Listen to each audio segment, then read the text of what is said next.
Hey guys, tonight we begin with a topic you never asked for but secretly needed: medieval Japanese toilets. The cleanest, stinkiest, most surprising corner of samurai life. Like and subscribe if you want to keep descending into these dark yet cozy corners of history, and comment if you think you'd survive sitting on a plank above a cold pit in Kyoto. Imagine this. You're a samurai. You've got your fancy swords, your layered armor that smells like sweat and wet iron, and your family's honor hanging around your neck like an emotional anchor. But right now, you just need to poop. And let me tell you, you're about to learn humility faster than any Zen master can teach. You slide open that creaking wooden door. Cold air smacks your legs. It smells like rice straw, earth, and something else you'd rather not identify. Because you know what's under that plank you're about to squat over? That's right. It's an open pit, and all the honor in the world won't save you if you slip. Luxury, thy name is medieval Japanese toilet life. And no, there is no toilet paper. You get a stick. A scraping stick. A shit stick, if you will, because it's literally called that. Feel free to cringe, you're allowed. Everyone did back then too. But here's the kicker, it was cleaner than what was happening in Europe around the same time, where your best hope was a bucket or tossing your waste out the window with a gardazello. Japan had designs for toilets, water flow, and even sanitation taxes to pay workers to cart the waste to farmers who would lovingly spread it on their crops. Yum. Think you could survive back then?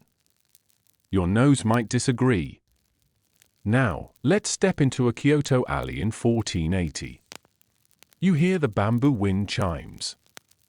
You smell fish grilling, smoke from a hearth, and the sharp tang of human waste drifting from the outhouse tucked between two shops.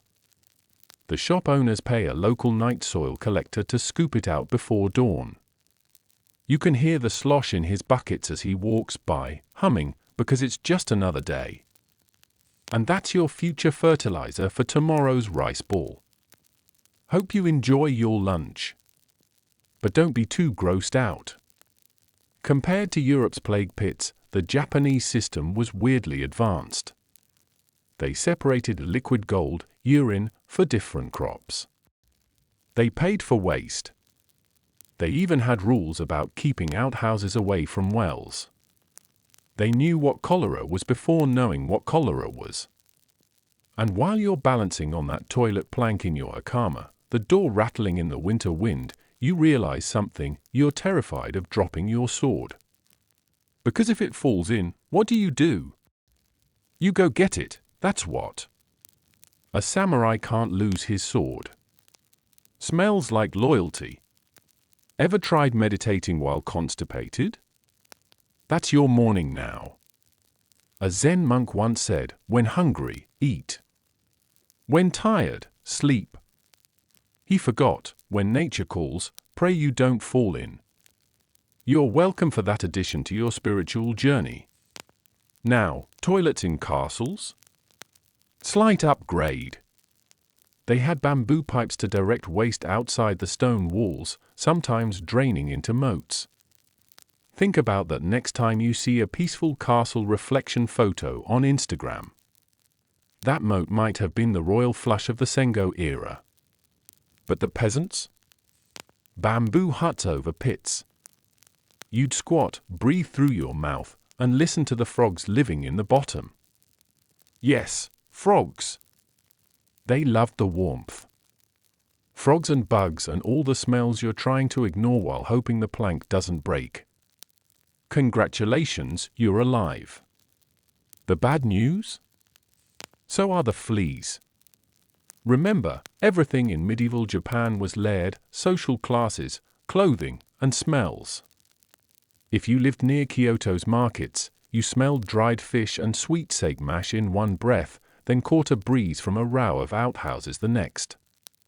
Your nose was on a full-time emotional rollercoaster. But it wasn't all doom and stink.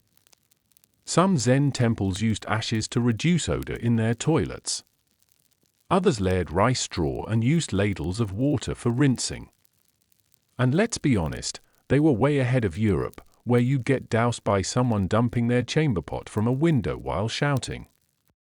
At least here, the worst that happens is a frog jumps up at you. Jump scare, medieval edition. Ever think your worst fear would be an amphibian surprise during your bathroom break? We'll talk about what happens when a daimyo's retainer has to empty the castle toilets, how night soil workers became essential yet unclean in society, and why your poop was literally worth money in Edo period Japan. And yes, we'll talk about the samurai's biggest fear, dropping their swords in the toilet, and the humiliating rescue missions that followed. Because honor doesn't take a bathroom break. You know what's worse than dropping your sword in the toilet? Having someone else fish it out for you. Because here's the deal, if you were a daimyo with an expensive katana that slipped off your belt into the pit, you could not, under any circumstances, leave it there. It was your soul, your honor, your Instagram verification badge, all rolled into one polished steel rectangle. So who gets the job? A low-ranking retainer. Imagine being that guy. Standing there, bamboo ladle in one hand, cursing every ancestor you have while you lower yourself into the stench pit to fish out a blade covered in everything you wish you could unsee. And when you pull it out, dripping, you bow and present it back. The samurai takes it, nods solemnly, wipes it on a rice straw rag, and says, "Good job." No one makes eye contact. Think you could handle it? Now let's talk about the night soil collectors. They had different names: Kowayuke, Funitori, Shimamochi. Doesn't matter what you call them, their job was the same: collect everyone's waste, haul it in buckets at dawn, and sell it to farmers outside the city. That's right, they sold it. Poop was money. Because in medieval Japan, fertilizer was valuable, and they knew human waste was effective. Farmers would pay for the right to take city waste and use it on their fields, which led to strange arrangements like landlords claiming toilet rights in rental contracts. You'd pay your rent, but they'd collect your waste. Imagine signing a lease, and your landlord says, "Great, and by the way, I get your poop." Welcome to medieval Japan. If you're thinking, wow, that sounds humiliating, consider that in some places, competition for high-quality waste was so intense that collectors paid households for their premium contributions. Your diet affected your market value. Eat well? Higher nitrogen content. Farmers paid more. Congratulations, you're now a walking goldmine. Smells like profit. Now, how clean was it, really? Surprisingly, not bad. Collectors emptied pits regularly. They washed the streets in many neighborhoods. Regulations banned dumping waste near wells or on roads. Punishments existed for people who contaminated water sources. Even in Kyoto and Edo, early forms of urban sanitation existed, with street inspections to keep odors under control.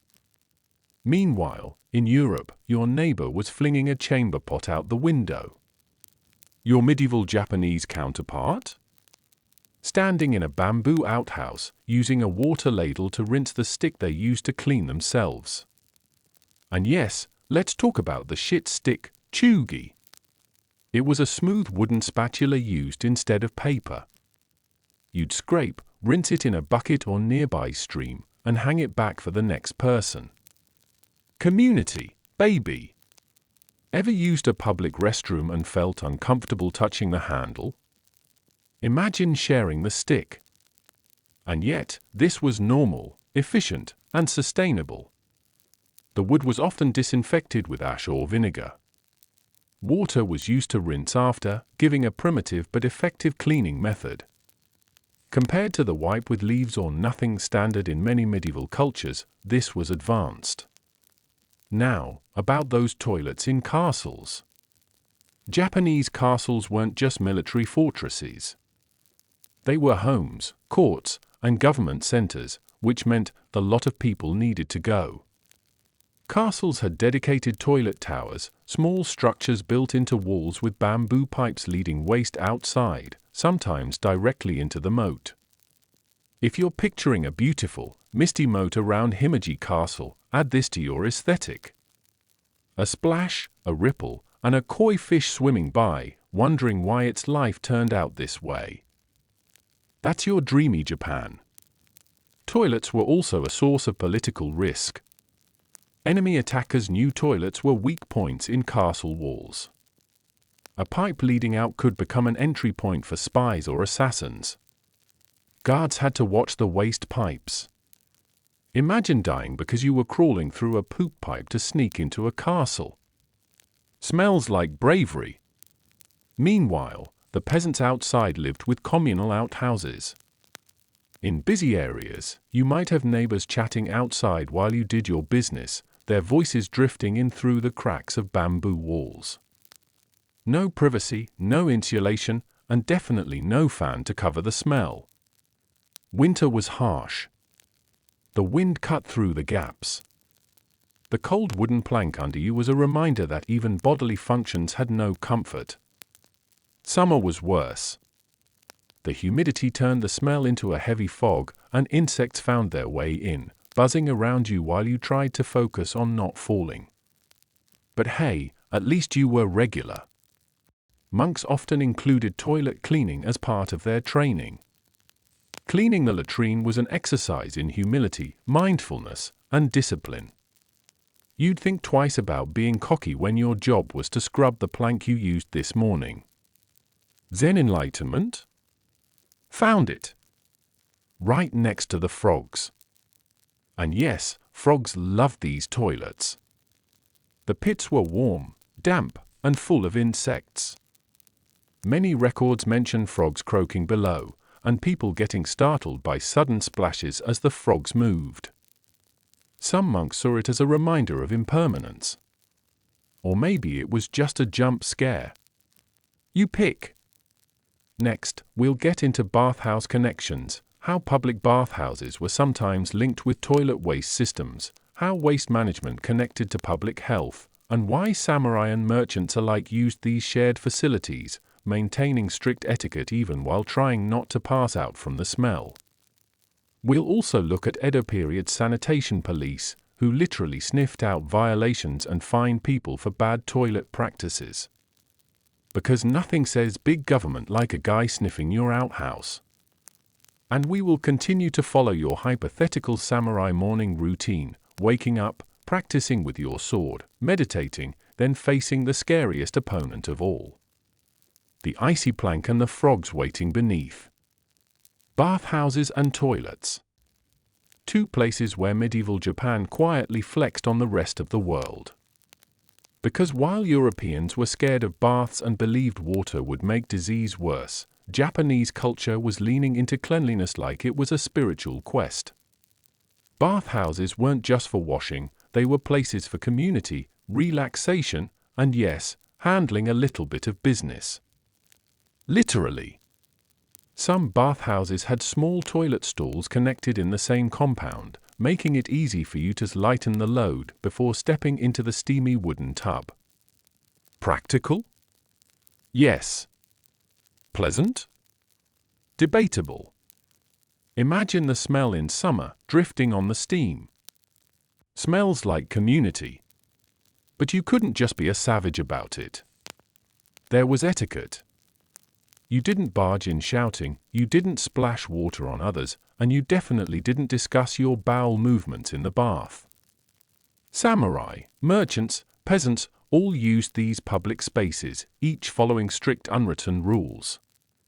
Even your posture while squatting mattered, as sloppiness was a sign of poor upbringing. Think you could handle that level of social anxiety while hovering above a hole? Now, about toilet policing. In Edo period cities, inspectors roamed neighborhoods to ensure outhouses were managed properly, that waste wasn't leaking into streets or rivers, and that you weren't contaminating well water. If your outhouse was too smelly or unkempt, you could get fined. Imagine a city official poking his head into your toilet, sniffing, and handing you a ticket. Smells like accountability. This sanitation policing was partly why Japanese cities were cleaner than many European cities well into the 19th century. Urban planning included drainage, waste collection schedules, and community cleaning days. Samurai lords sometimes funded large-scale cleanups, not out of kindness, but because disease outbreaks were bad for business and wars. You can't conquer your neighbor if half your army is on the toilet. Speaking of which, let's talk about wartime toilet problems. Siege warfare in Japan was brutal, long, and messy. Defenders inside castles had to manage food, water, and waste for weeks or months. Makeshift latrines were dug inside walls, and waste was often tossed into specific waste pits to prevent contamination. But with hundreds of samurai, foot soldiers, and workers stuck inside stone walls during summer, it turned into a smell prison. Letters from the Sengo period mention how the air inside besieged castles became unbearable, with the stench of human waste mixing with sweat, blood, and fear. Morale broke faster when you couldn't breathe while trying to sleep on a tatami mat.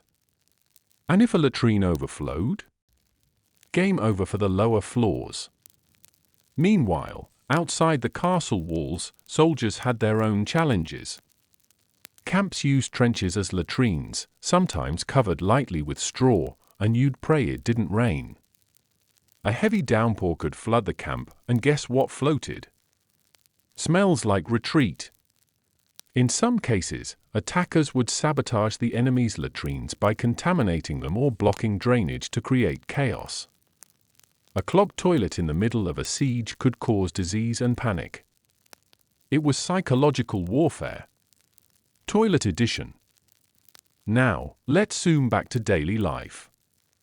Ever wondered what happened to the frogs and insects living in those pit toilets? They were a part of the ecosystem. Frogs ate the insects broke down waste, and the cycle continued. Children sometimes peeked into the pits to catch frogs for fun. Adults pretended the frogs didn't exist while squatting over them. You'd like to think you'd be brave, but the moment a frog jumped and splashed water on your leg, you'd scream like a horror movie extra. Smells like courage. And let's not forget the toilet talk in haiku. Yes, some monks and poets wrote haiku while in the outhouse. Because what better place to reflect on the impermanence of life than while balancing on a creaking plank, listening to frogs, with cold air on your backside? A breeze on my skin. A frog leaps in the darkness. The world smells of now. Not Basho's best, but you get the vibe. Now, let's talk status differences in toilet design. If you were a wealthy merchant or a samurai family, your outhouse might have a wooden structure with a roof, proper ventilation, and even a small privacy fence. You might use ashes, straw, and water to control the smell. If you were poor, it was a hole in the ground with bamboo slats. Rain turned it into mud, and you'd pray the plank didn't crack while you were on it. But no matter your class, you were still squatting over a pit. The great equalizer. And while you're squatting there, listening to the temple bell in the distance and the frogs below, you're reminded that you're part of the cycle of life, whether you want to be or not.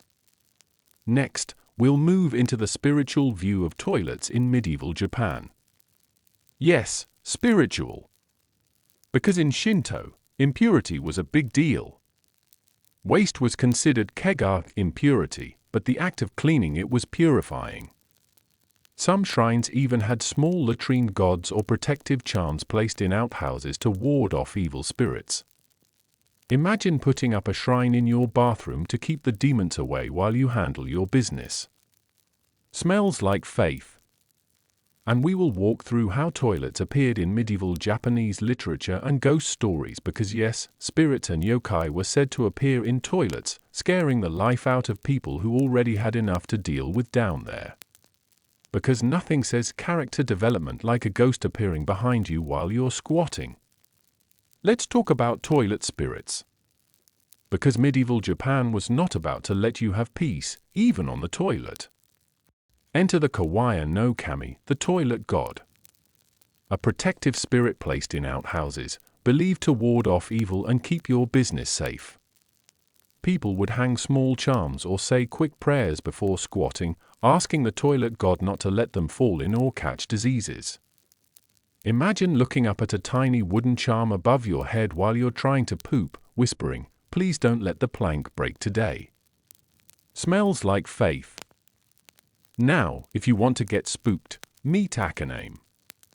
This yokai, often described as a small goblin with a long tongue, was said to appear in dirty bathrooms at night to lick up the filth. A child-sized creature, hunched, with big eyes reflecting candlelight, slowly dragging its tongue across the grime. Sleep well tonight. Why would people tell these stories? Because it was a way to scare kids and adults alike into cleaning their outhouses. No one wanted a creepy goblin licking the floor while they were inside. The solution? Keep it clean and the Akaname wouldn't show up. Fear-based cleaning motivation.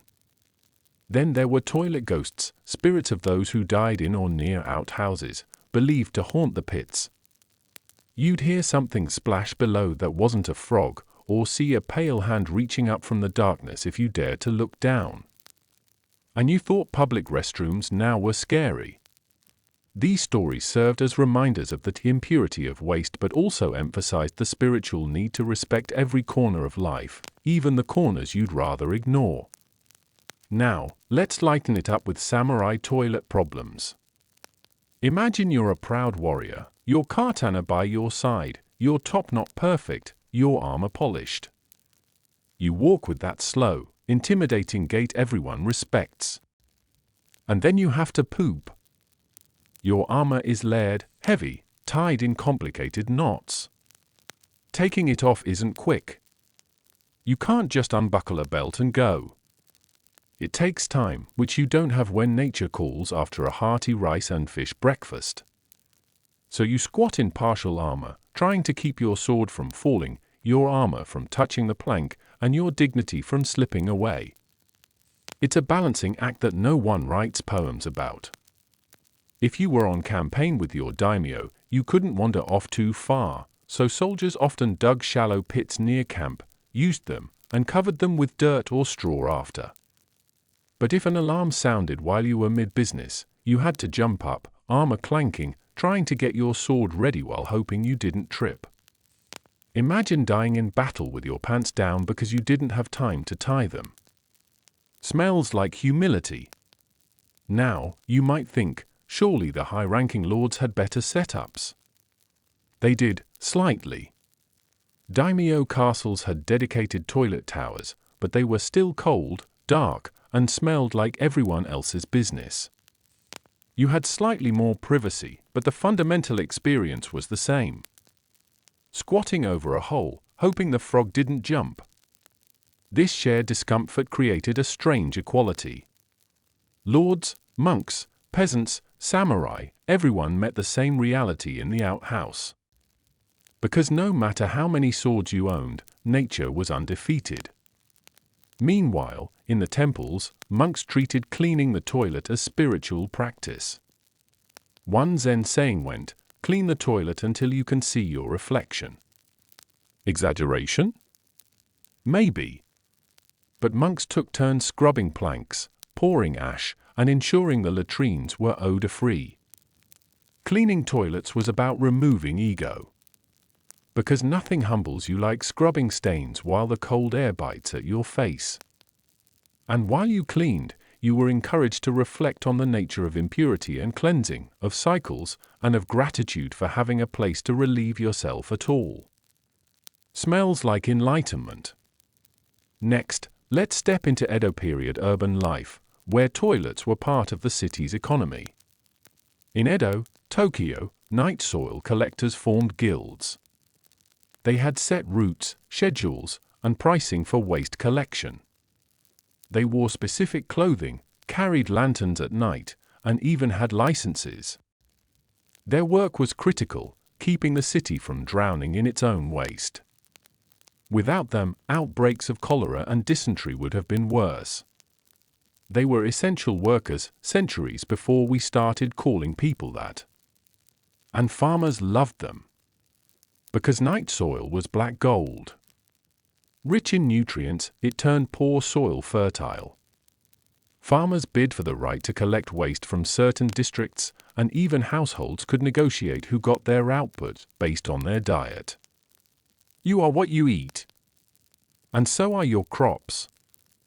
Now, we'll explore cultural differences between Japan and Europe regarding toilets. In Europe, even in royal palaces, you often had chamber pots dumped into the streets. Toilets, if they existed, were holes in stone ledges in castle towers, with waste dropping into moats or pits below, rarely cleaned. In Japan, even humble peasants had basic systems to collect and use waste efficiently, using water or ash to manage odor. Cities managed sanitation with schedules and taxes, and society accepted the necessity of clean outhouses.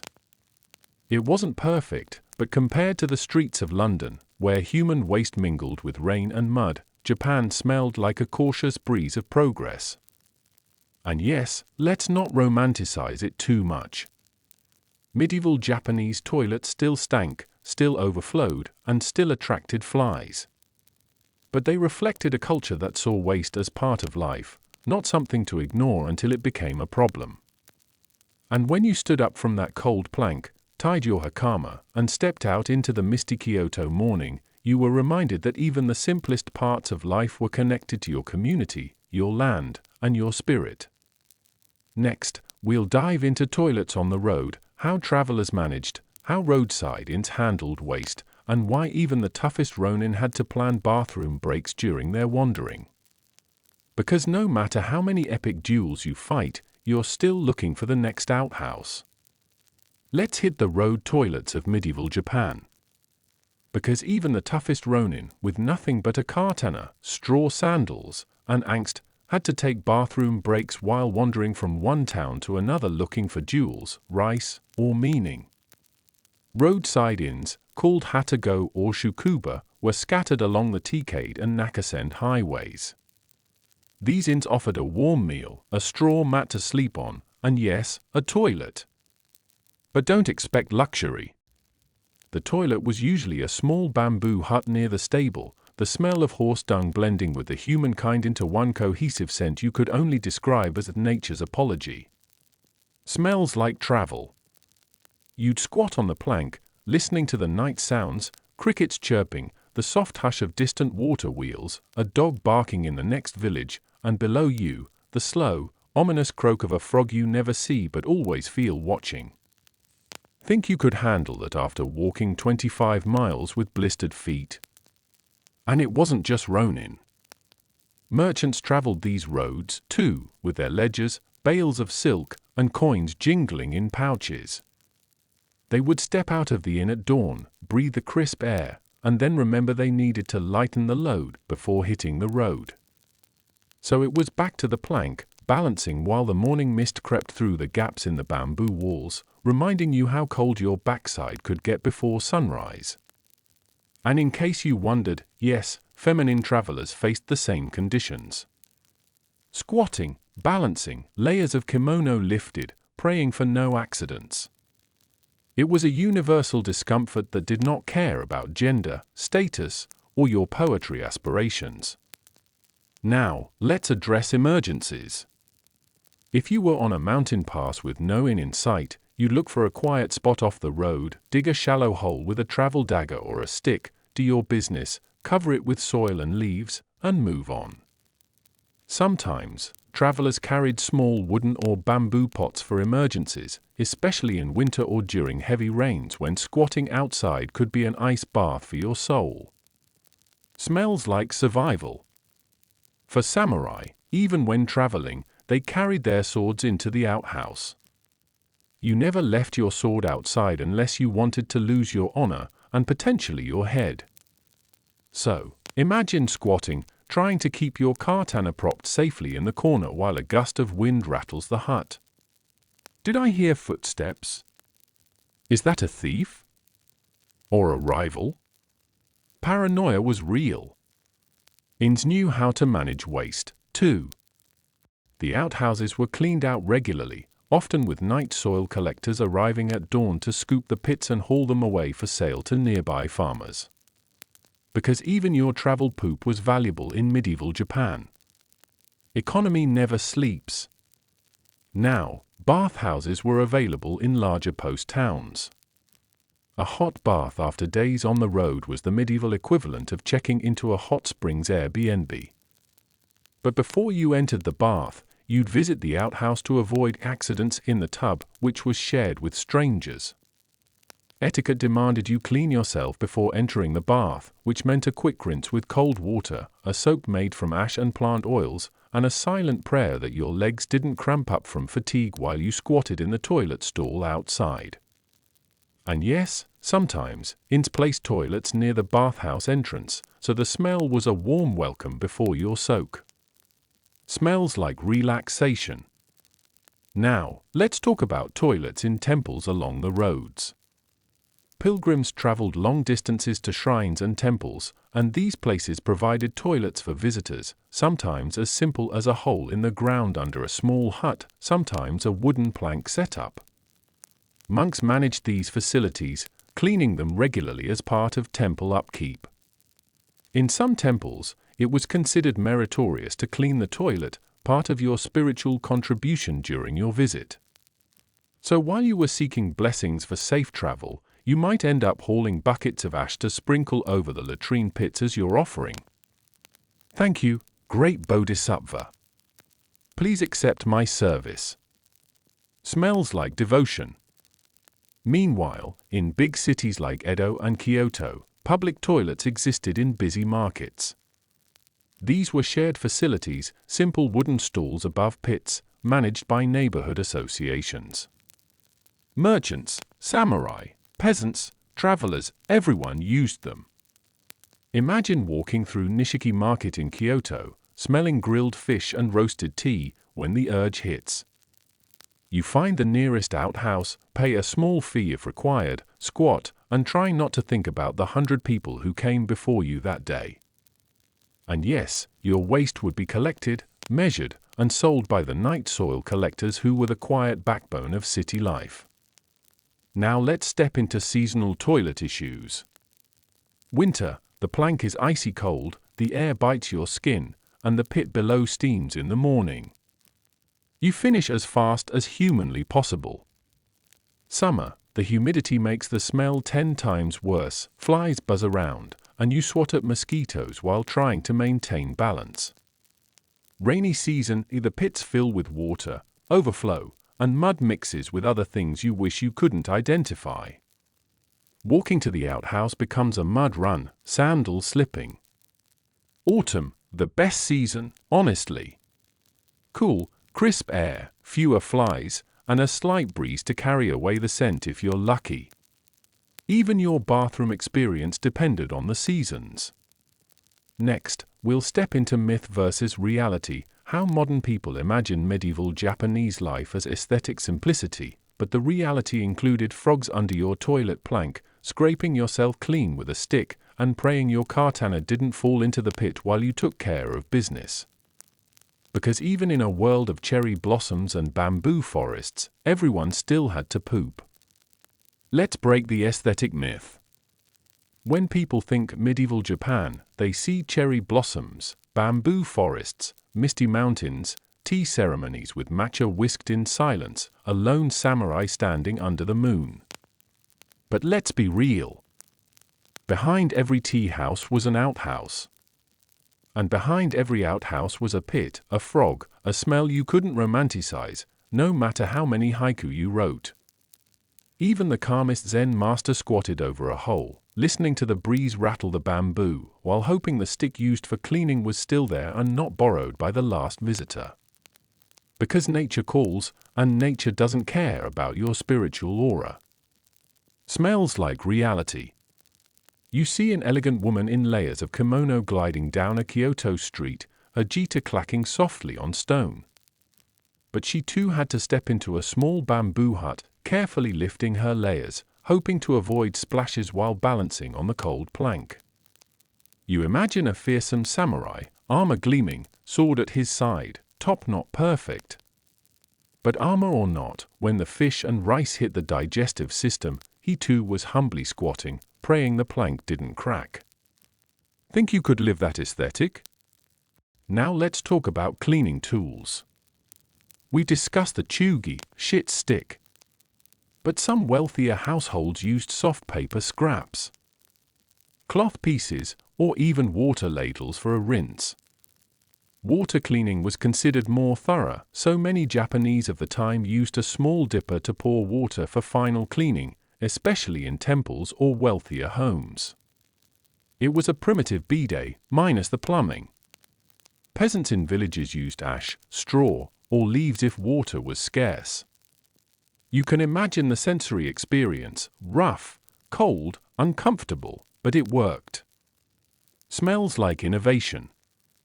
Now, the pit system varied by region. In Edo, pits were deeper to handle the high population density. In rural areas, shallower pits were common, emptied frequently. Some even layered ash to help decomposition and reduce odor. Flies were still a problem, though. To combat this, some households burned incense near the outhouse or hung herbs with strong scents. Others accepted the buzzing as part of life. A symphony of flies, frogs, and your regrets from last night's fish stew. Meanwhile, waste management as an economy continued to grow. Collectors carefully recorded how much they collected from each household. Some landlords collected payment in the form of waste, factoring it into rent agreements, while farmers negotiated for high-quality night soil. Your diet literally determined your waste's market value. Eat well, and your landlord would smile on collection day. Smells like capitalism. Now, let's pause to imagine the morning routine of a Kyoto merchant. Wake up before dawn to the sound of roosters and distant temple bells. Sweep the shop front, sprinkle water to settle the dust. Brew a small pot of tea. Step into the outhouse behind the shop, squat on the cold plank, listen to the frogs, do your business. Hear the footsteps of the night soil collector arriving with his buckets, bamboo poles creaking under the weight. A quick bow, a polite nod, transaction complete. Back inside, ready to face the day. Sanitation as a community rhythm. Now, let's address gender, privacy, and fear in outhouse use. Privacy was minimal. Thin bamboo walls, cracks that let in light, and eyes if someone was rude, and no locks in many places. Women often timed visits early in the morning or late at night for privacy, especially in busy inns or towns. Fear of slipping, fear of frogs, fear of snakes. Yes, sometimes snakes fell into the pits chasing prey. Fear of ghosts or yokai, especially for children. Stories of spirits grabbing ankles were told to keep kids from lingering. Imagine the nerves before using the bathroom, layered over the discomfort. Smells like tension. Now, let's pivot to literature and toilets. Japanese medieval diaries and poetry sometimes mention toilets, but subtly. Samurai diaries would note the difficulty of using the outhouse in armor or during travel. Monks included references to cleaning toilets as part of their daily discipline.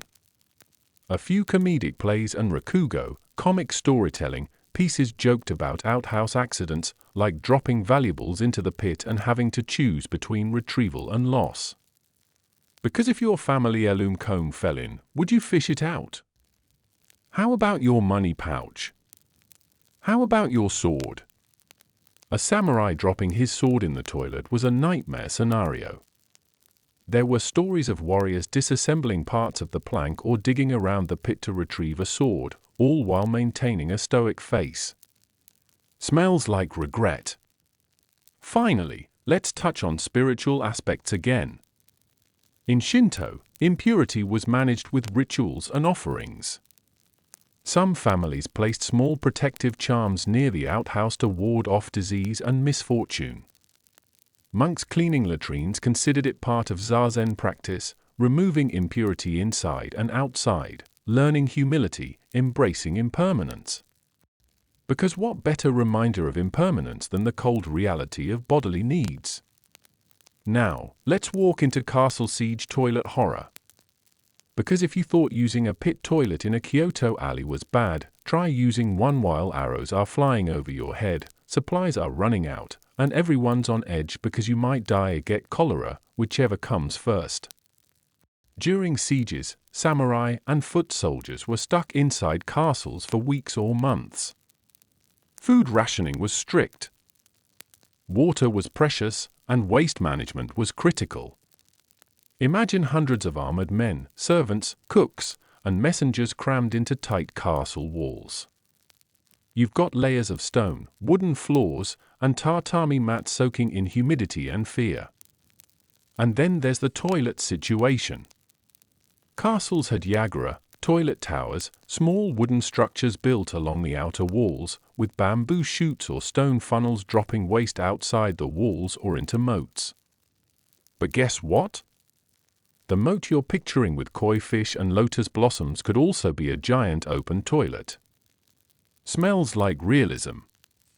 The pipes would sometimes clog, especially during heavy use, leading to overflow on lower levels.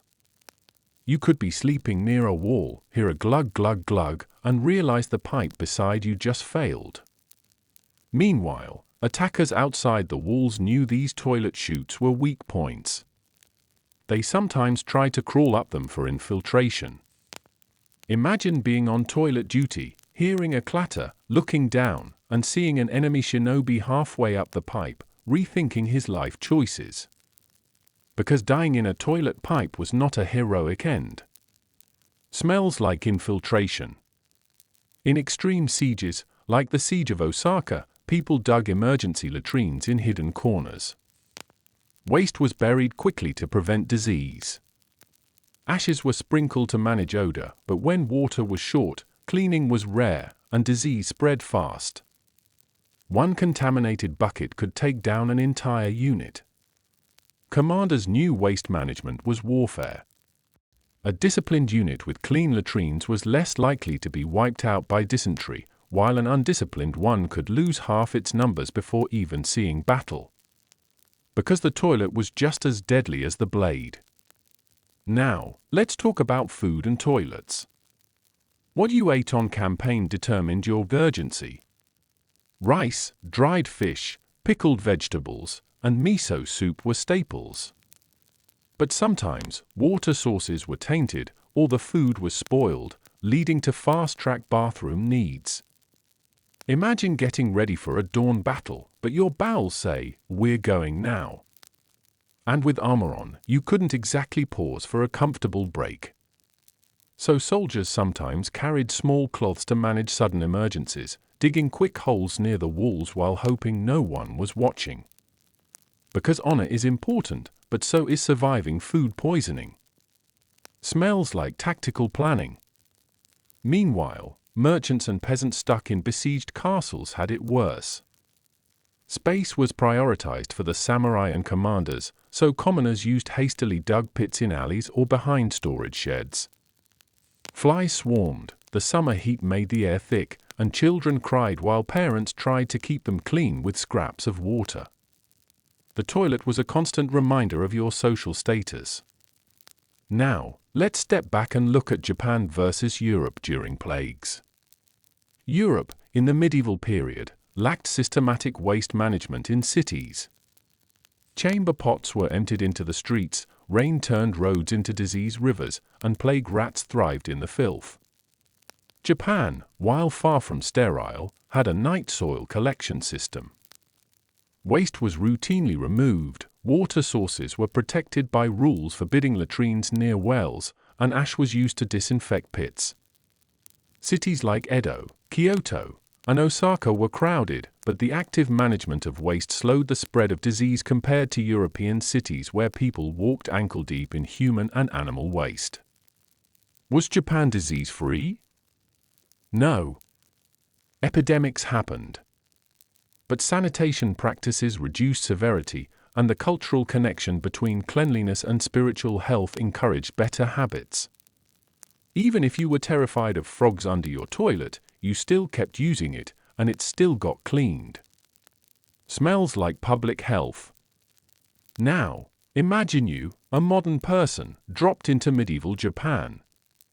You wake up, step outside, breathe the crisp Kyoto air, then realize you need to use the bathroom. You find a bamboo outhouse, slide open the creaky door, see the dark pit below, and a frog croaks up at you. No toilet paper. No soap. Just a stick. You think, maybe I'll hold it. But you won't. You'll learn to balance on a plank, pray you don't slip, wipe with a stick. Rinse with cold water if you're lucky, and step out to the sound of a temple bell in the distance.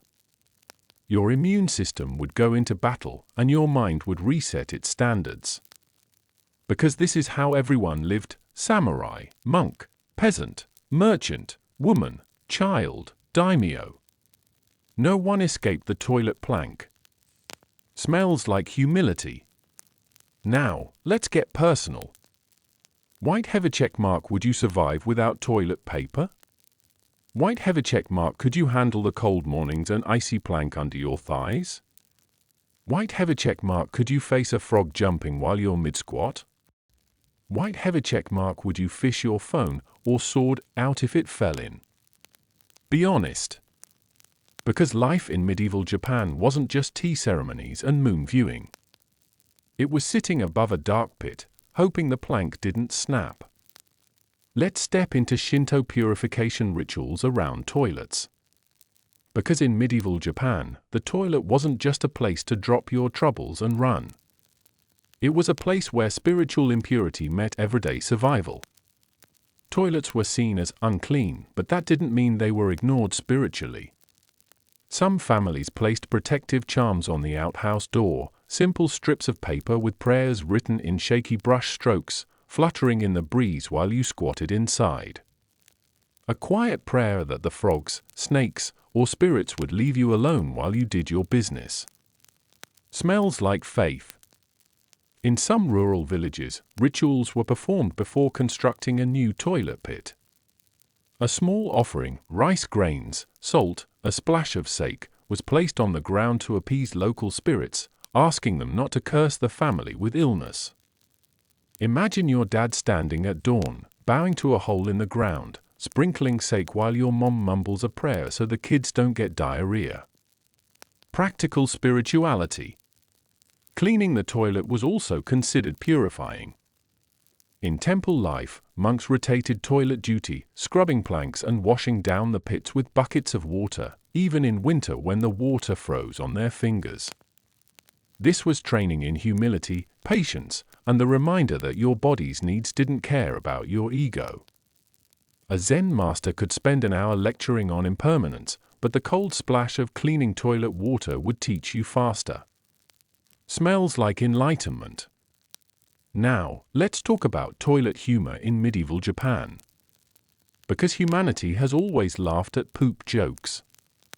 Rakugo, traditional comedic storytelling, often included outhouse mishaps, someone slipping off a wet plank, dropping a sandal into the pit, or arguing with a neighbor over whose waste was clogging the shared trench.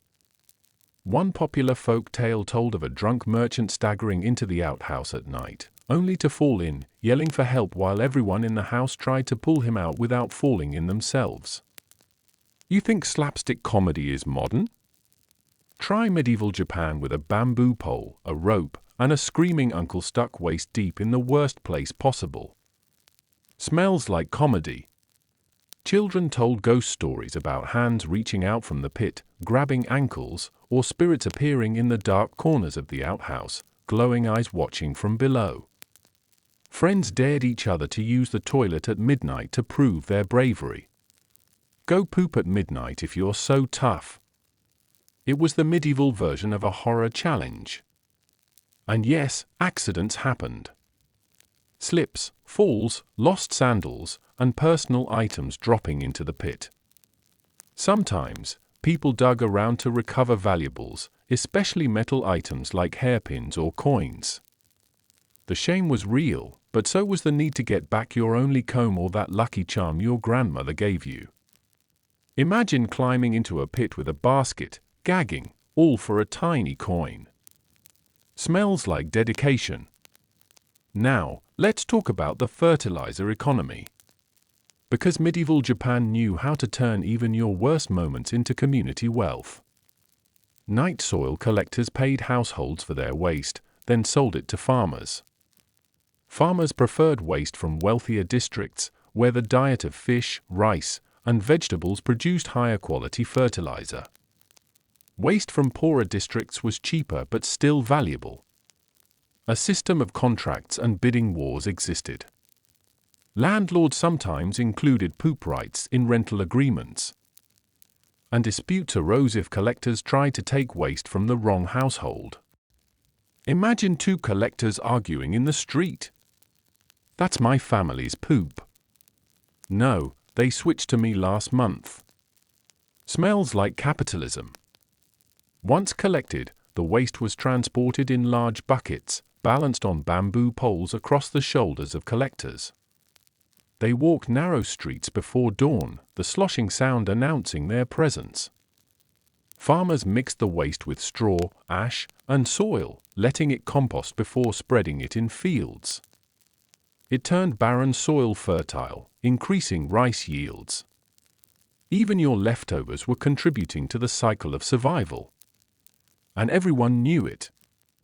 You'd finish your morning in the outhouse, step outside, and watch as the collector nodded at you, buckets ready, and it wasn't shame, it was life. A reminder that nothing was wasted, and everything fed back into the rice you would eat tomorrow. Smells like gratitude. This system prevented waste from piling up in city streets, reduced disease spread, and made food production sustainable in a country with limited arable land. Meanwhile, in Europe, human waste mixed with mud in crowded streets, feeding rats and fleas, helping the plague spread faster than a rumor. Japan's system wasn't perfect, but it was practical, efficient, and deeply connected to community rhythms. Every person, from the poorest child to the wealthiest merchant, contributed to this cycle. You can romanticize cherry blossoms all you want, but the reason people survived to see those blossoms each spring was because waste wasn't left to rot underfoot. It was turned into tomorrow's rice. And that's the truth hiding behind the aesthetic: frogs, cold planks, scraping sticks, and all. Smells like survival. Time to look at status and shame. Because medieval Japanese toilets didn't care if you were a samurai, a monk, a merchant, or a peasant. Everyone squatted on that cold plank, everyone smelled the same smell, and everyone had that moment of fear when the plank creaked under their weight. But the details still screamed social hierarchy. A wealthy merchant's outhouse might have better ventilation, a tighter roof to keep rain out, and a bamboo screen for privacy. Ash or incense might be used to manage odor, and the family might even have a water ladle for rinsing after wiping with a stick. Meanwhile, a poor farmer's family in a village would use a basic pit with a thin plank, covered with straw to hide the view. Rain turned the path to the toilet into slippery mud, and the hut might lean sideways in the wind, rattling every time a gust blew. Same process, different experience. Smells like class divide. If you were a daimyo in a castle, your toilet would be in a dedicated tower or hidden room with bamboo chutes that carried your waste outside the walls, sometimes dropping directly into the moat. Elegant? Sure. Until you realize that the koi in your castle moat are swimming in your problems. And that the moat you used to admire during moon viewing ceremonies is reflecting more than just the moon. Smells like irony. Now, if you were a samurai retainer, you were stuck using the communal latrines built into the castle walls, carefully carrying your sword inside, trying not to let the blade clank against the wood, and praying your scabbard strap didn't snap while you squatted. Because dropping your sword wasn't just inconvenient. It was humiliating. You'd have to fish it out, clean it, and live with the silent stares of your fellow retainers who all knew what happened. Smells like humility. And women, regardless of class, faced the constant challenge of managing multiple kimono layers in tight outhouse spaces with minimal privacy. Holding up layers of fabric, balancing on a plank, and using a stick to clean yourself while hoping no one was listening outside? Not that elegant image people love to post with cherry blossoms. Smells like reality. Now let's talk about ritual cleaning days. Neighborhoods organized communal cleaning days, where outhouses were emptied, pits scooped, and ash layered to reduce odor. Children might help by carrying buckets of ash, while adults worked with rakes and ladles, trying to avoid splashes. It was unpleasant, but it was necessary, because leaving waste unmanaged wasn't an option in dense neighborhoods. And people understood a clean outhouse was not just comfort, it was survival. Smells like teamwork. Now, let's visit the daily cycle of the night soil collectors. They woke before dawn, carrying buckets and bamboo poles, moving through narrow streets, stopping at each outhouse, scooping, pouring, balancing their loads. Sometimes, you'd hear them humming softly, a rhythm to keep pace, as they walked with the swaying weight of your leftovers. It was work that required strength, endurance, and a strong stomach. But it was respected in its own way. These workers kept the cities clean, reduced disease, and helped farmers grow food.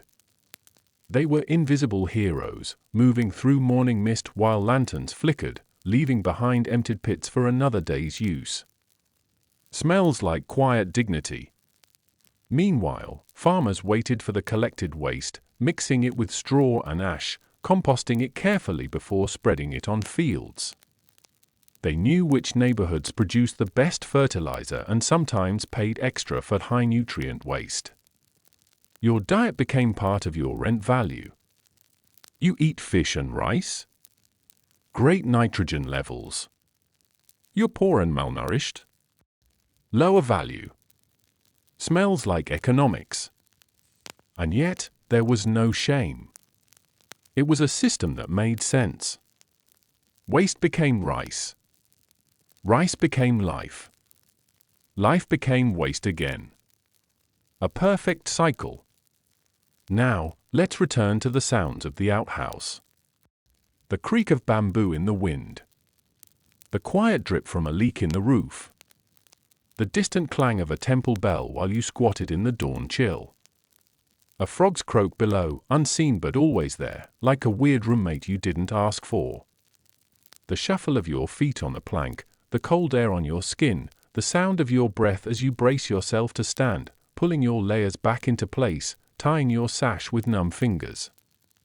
These small moments were part of every day, so normal that people barely noticed.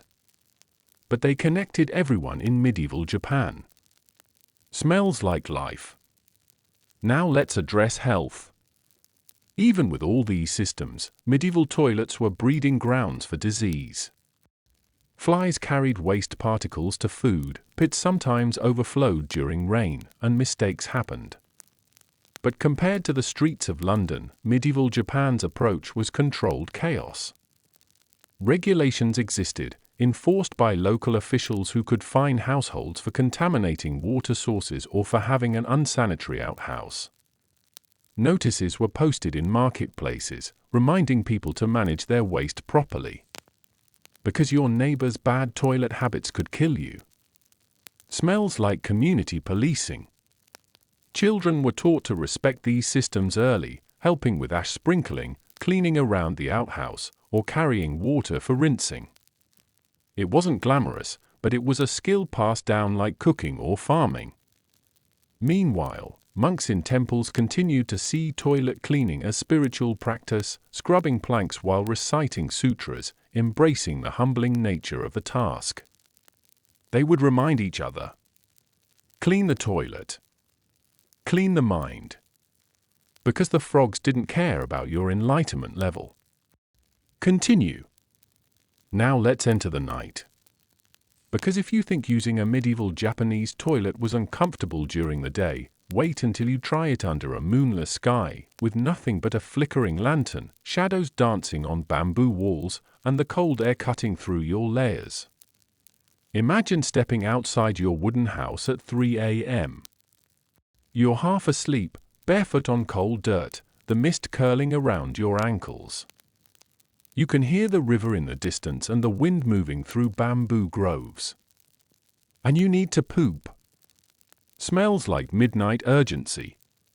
You slide open the outhouse door, the old wood groaning, waking a chicken nearby that clucks once before falling silent.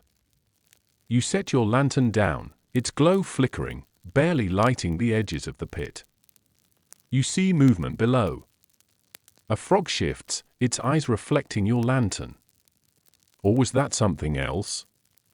You squat, the plank cold, your breath fogging in front of you as you try to hurry but also not slip.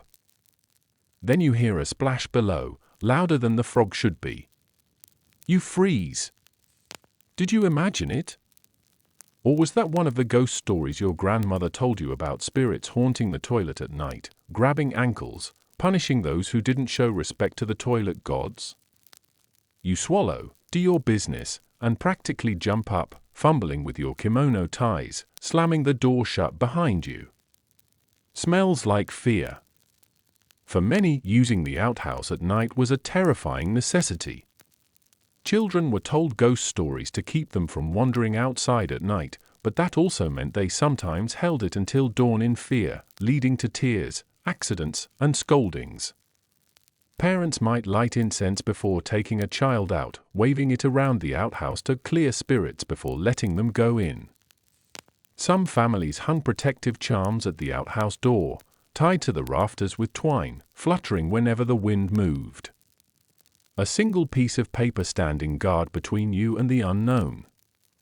Smells like comfort. Meanwhile, if you were in a castle, nighttime was worse.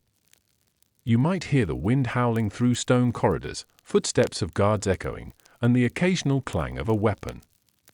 You'd walk to the toilet tower with a lantern, armor rattling if you were on duty, or with just a thin robe if you were off shift. But you always took your sword. Because even on your way to poop, you might be attacked. Or, worse, you might have to defend yourself while you were mid-squat. Imagine dying on the toilet, sword half-drawn, trying to pull your hakama up while defending your lord's honor. Smells like tragedy.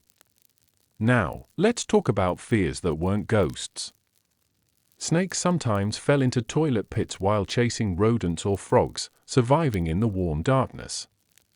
People occasionally reported seeing something slither when they peeked in, or worse, feeling movement below while they squatted. You think the frog jump scare is bad? Try the snake jump scare. If you were a traveler at an inn, your fear wasn't ghosts or snakes, but splinters and infections. The toilet planks weren't always smooth, especially in budget inns. One wrong shift of weight and you'd get a splinter in a place you really didn't want to explain to anyone. Smells like discomfort.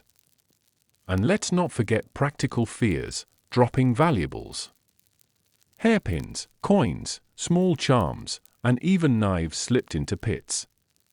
The sound of a valuable item falling, followed by the slow sinking realization you had to decide, leave it forever or go fishing. In a world where a single coin could buy a meal, the decision was never easy. Smells like tough choices. For women, the fear was often privacy. In a busy inn or city neighborhood, thin bamboo walls did little to block sound. Conversations outside, footsteps crunching, or laughter drifting over while you squatted, trying to be quiet. For men, the fear was often the sword, balancing it carefully, ensuring it didn't slide off the wall hook, not wanting to imagine the shame of retrieving it if it fell in. Equal opportunity discomfort. Now, let's address the morning after. At dawn, the neighborhood slowly came to life. Smoke rose from chimneys, roosters crowed, the clack of wooden sandals echoed on dirt roads. And you'd hear the slosh of the night soil collectors arriving with bamboo poles and buckets.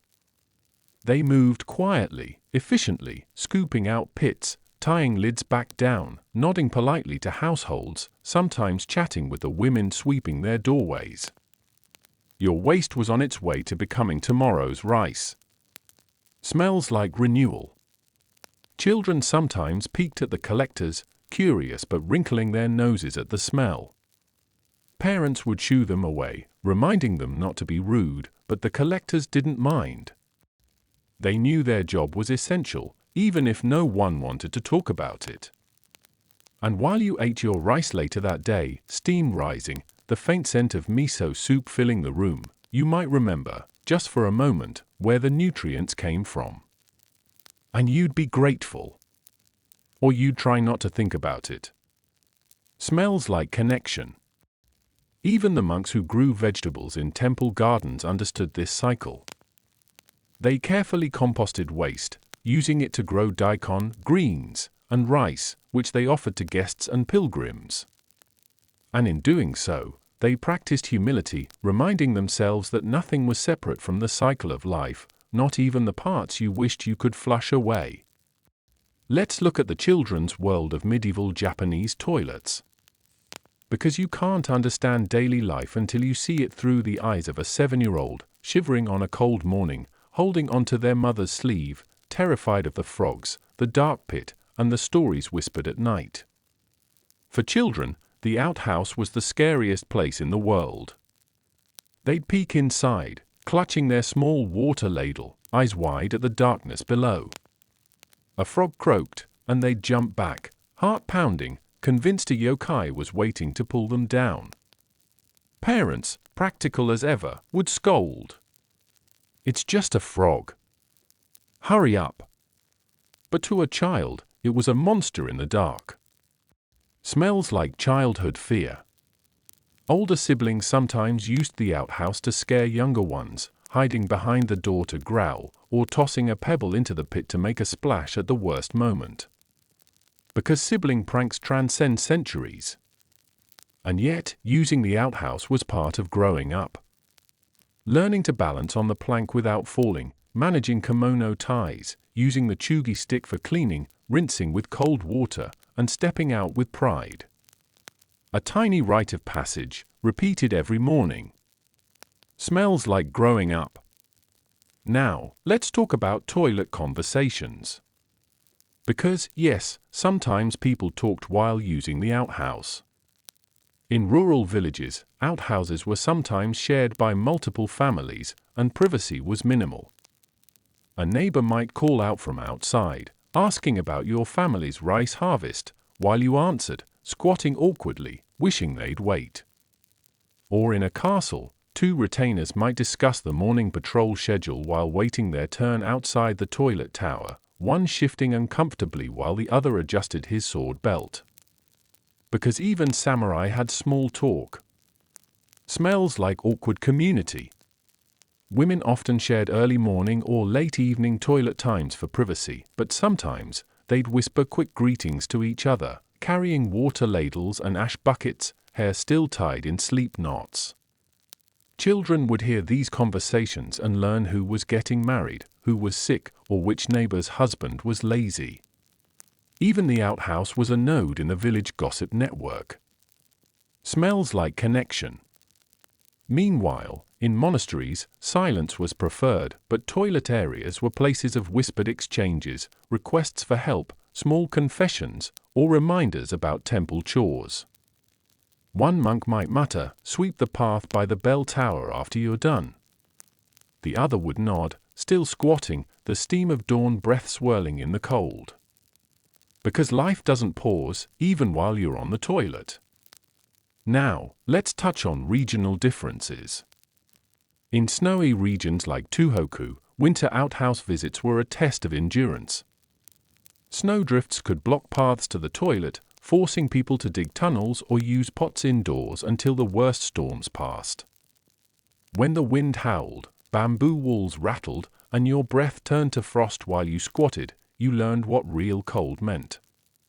And yet, the pit below stayed warm, steam rising through the gaps in the plank, reminding you that even in the dead of winter, waste didn't stop. Smells like perseverance. In humid regions like Kyushu, the heat turned outhouses into mosquito havens, with buzzing clouds waiting for you while you tried to hurry. Ash and straw helped, but not enough. You learned to swat fast, squat faster, and run back to your chores with itchy ankles. Smells like summer. In urban Edo, outhouses were often cleaner due to frequent collection and strict neighborhood rules, but the lines could be long in busy areas, with people waiting at dawn, sandals tapping, eyes sleepy, while the night soil collectors finished their rounds. You'd hold your place, clutching your water ladle, and pray the person ahead of you didn't take too long. Because the morning market wasn't going to wait for you. Now, let's explore ashes as deodorant.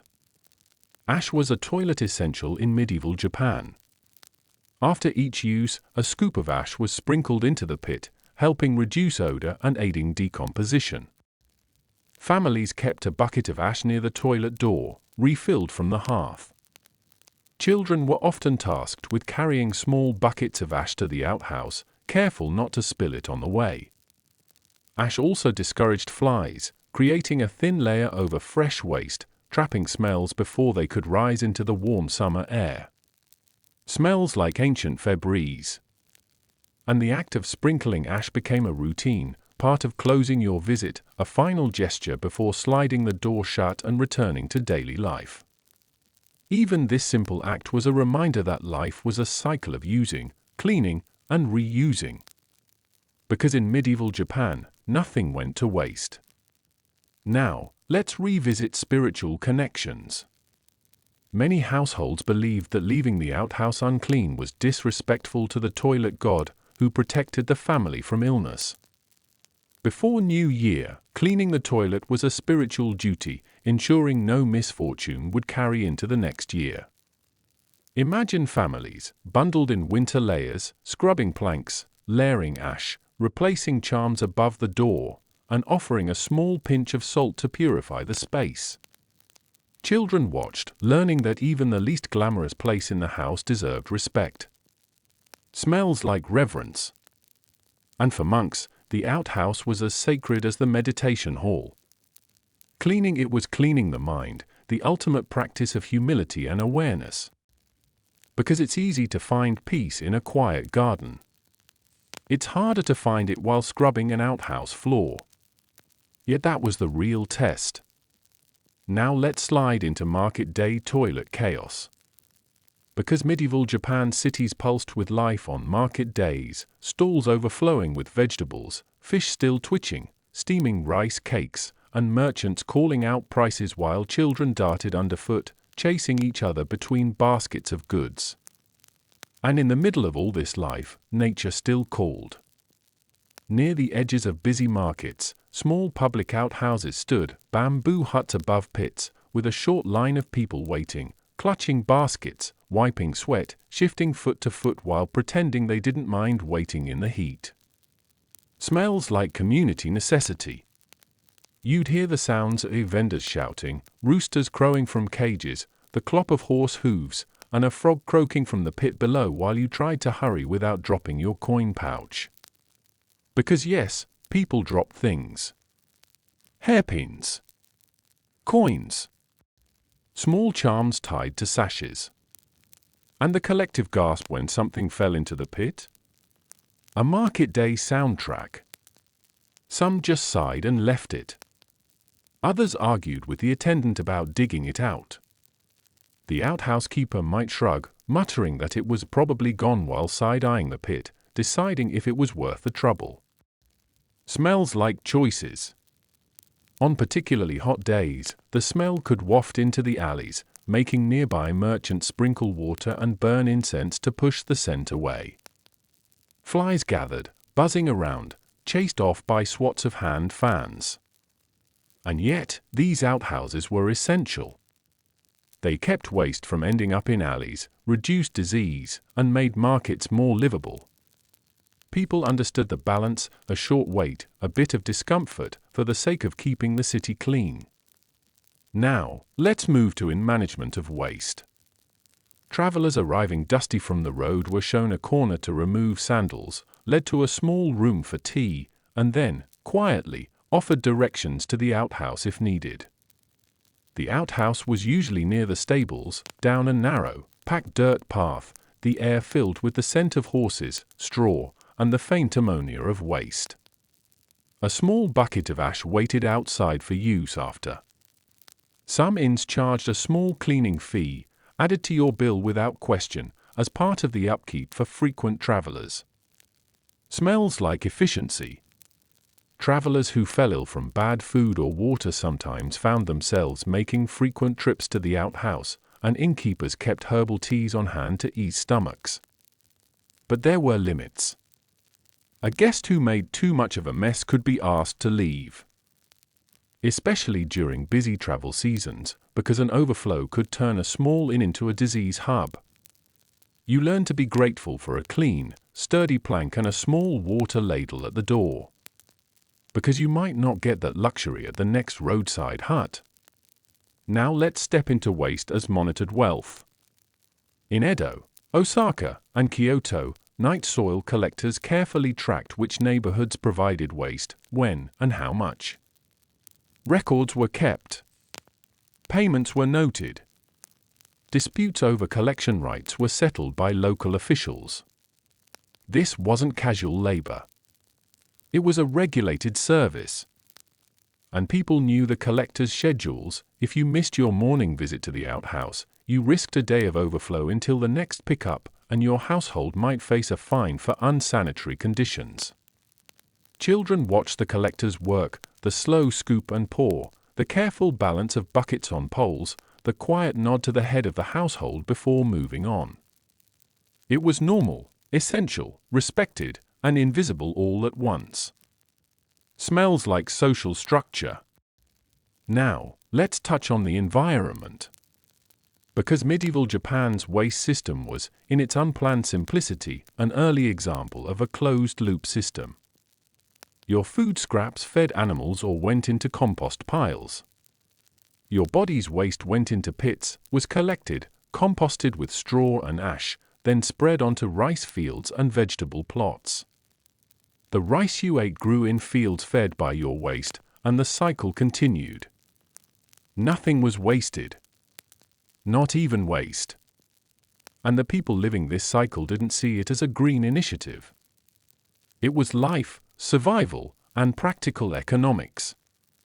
Your leftovers were wealth. Your toilet was a link in the chain of your next meal. Smells like sustainability.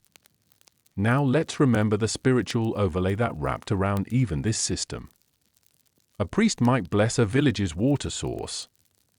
A monk might sprinkle salt near the outhouse as a simple act of purification. A family might hang a small charm at the toilet door before the new year, ensuring that the household stayed healthy and no misfortune followed them from the outhouse back into the house. Every step was layered with meaning, even if it was layered over the smell of the pit. Now, the end-of-life connection. Because even in death, the cycle continued. Bodies were cremated, ashes returned to the earth, and the same earth, fertilized by waste, grew the food that sustained the living. Rice plants swayed in the wind, heavy with grains, fed by the unseen labor of night soil collectors and the patient compost piles at the edges of fields. Children ran between rice paddies, shouting, while frogs croaked from muddy ditches. And when you sat down to your bowl of rice, steam rising, you were, whether you liked it or not, part of the cycle.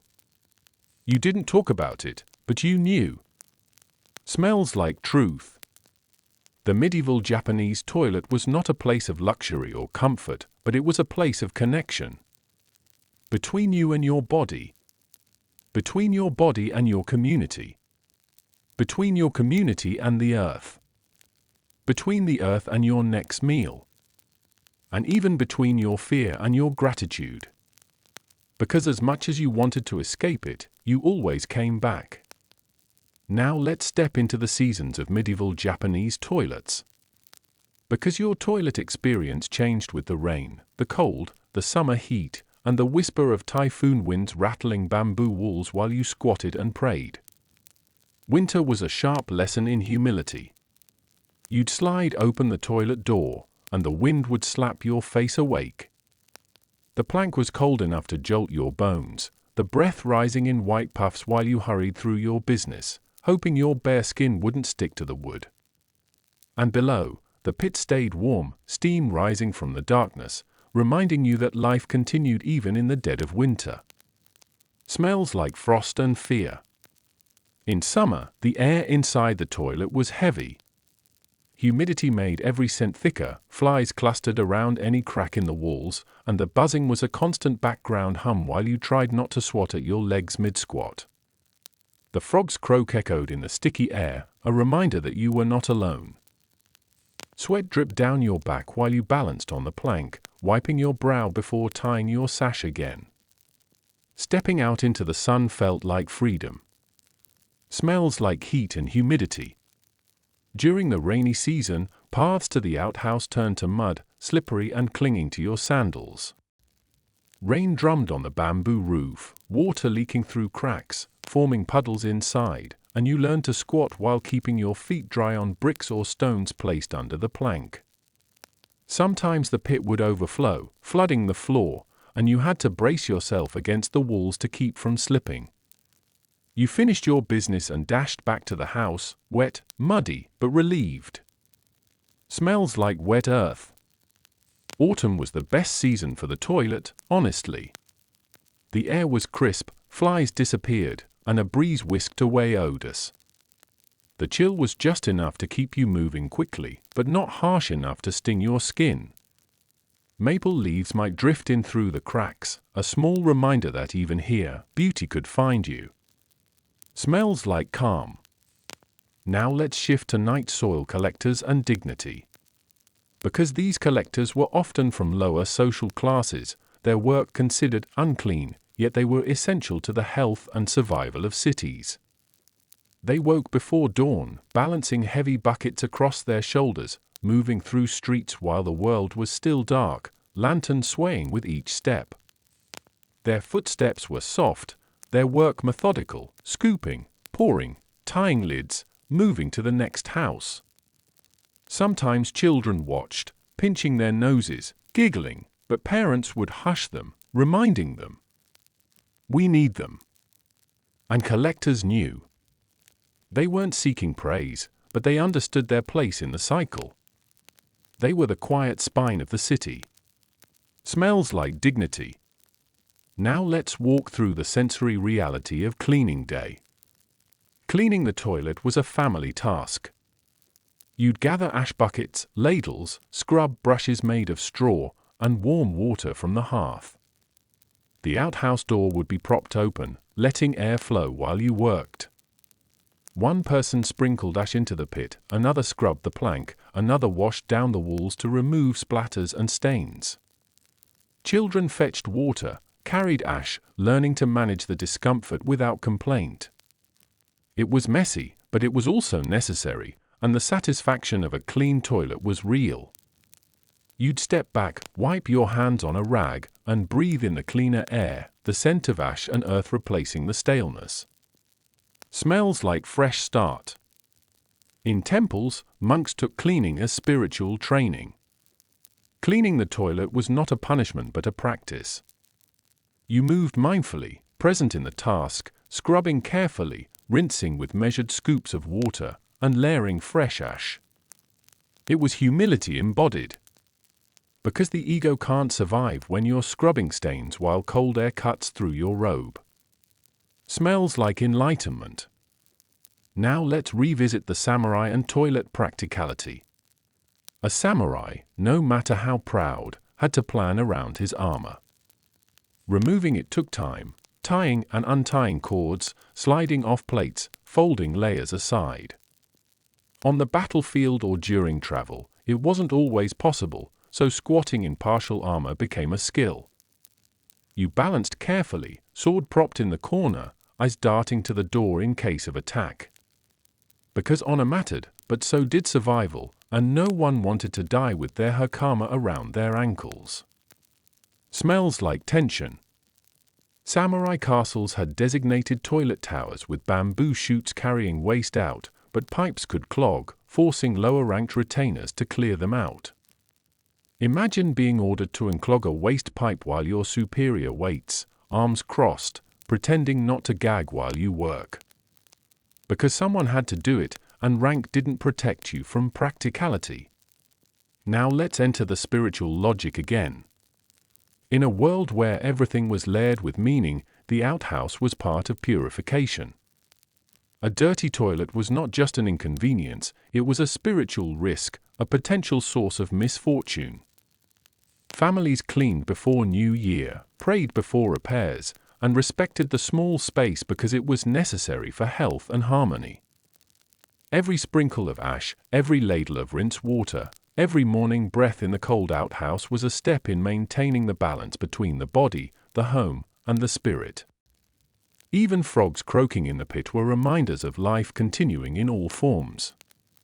And as you stepped out, tying your sash, taking a breath of crisp dawn air, you rejoined the world cleaner, lighter, and quietly grateful you didn't fall in. Smells like small victories.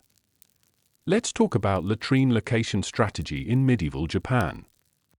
Because you couldn't just dig a hole anywhere and call it a day.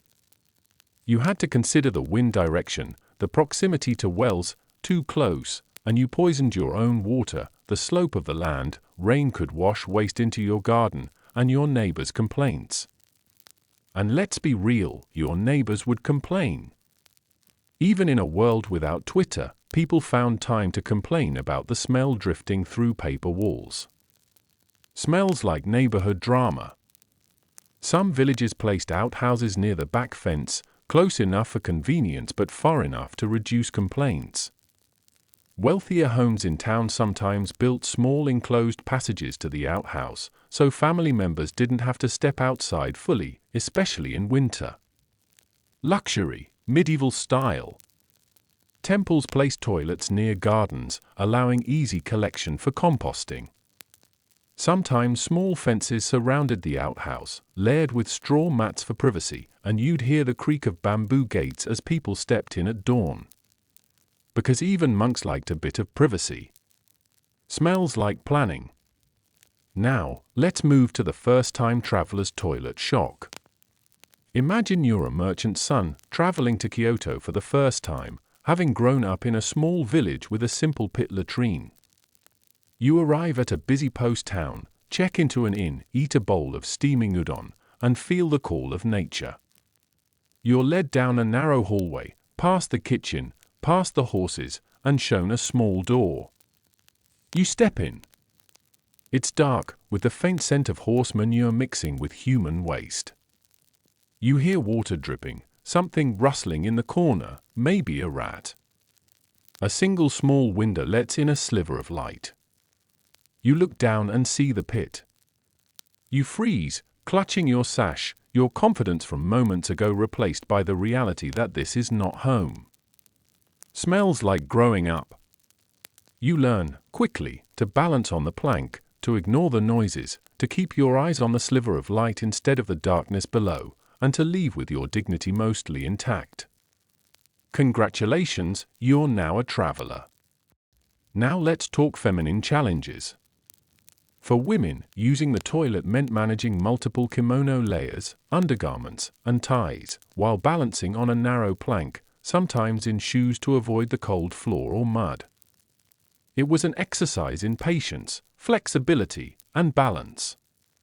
Mothers taught daughters how to manage fabric while squatting, passing down the skill like a secret art, practiced in silence during early dawn or late at night for privacy. And in busy inns, women often waited until quiet hours, carrying a small lantern, whispering apologies to each other if they crossed paths. Smells like resilience. Now, let's peek into ghost stories again. Because no culture can resist haunting the toilet. In medieval Japan, stories told of toilet spirits that punished those who disrespected cleanliness or the quiet of the outhouse. A sudden splash from the pit at midnight could be a frog or a warning. Children were told about Akaname, the filth-licking yokai, creeping out at night to lick dirty latrines with its long tongue. Adults told these stories half serious, half laughing, but they still sprinkled extra ash before bed. Because you never know. Smells like fear with a dash of hygiene. And the toilet as a social equalizer. Because the toilet didn't care about your class. Samurai, merchant, monk, farmer, child, elder, everyone used it, everyone balanced on the plank, everyone sprinkled ash afterward, everyone hoped the frog stayed quiet. For a moment, in that small bamboo hut, you were simply human. Smells like humility. Now, let's reflect on the unspoken etiquette. You left the plank clean for the next person. You sprinkled ash generously, even if you were in a hurry. You didn't linger unnecessarily. You kept conversation minimal unless it was essential. You rinsed the chuggy stick if you used it, leaving it ready for the next user. People didn't need rules posted on the wall, it was a cultural rhythm woven into daily life. Because bad toilet manners meant bad community standing. Now let's walk out of the outhouse at dawn. You step into the chill, tying your sash tighter, your breath visible in the early light. The mist lifts off the rice fields, frogs croak softly in the distance, and you hear the soft footsteps of the night soil collector approaching. Bucket swaying, bamboo pole creaking, the faint splash of water as they rinse out a scoop. You nod at them, they nod back. No words needed. Smells like quiet acknowledgement.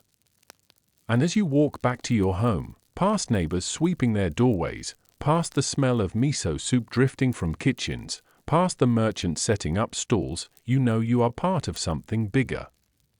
Your smallest, most uncomfortable daily ritual is part of a cycle. You eat. You use the toilet. Your waste feeds the fields. The fields grow rice. You eat again. In a world where survival was not guaranteed, this cycle was stability. And even if you didn't want to think about it while eating your rice ball, you knew. Smells like gratitude. Let's step into the dawn market rhythm once more. Because after your morning outhouse visit, you'd hear the city waking. The clang of rice pot lids in kitchens. The sweep of straw brooms on packed earth. The murmur of merchants arranging baskets of greens and fish. The soft splash of the night soil collector finishing his rounds. It was a rhythm so normal people barely noticed it, but it kept the city alive. Smells like routine.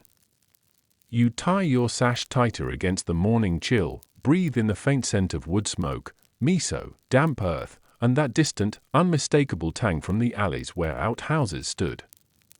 And you'd go on with your day, knowing tomorrow you'd repeat it all.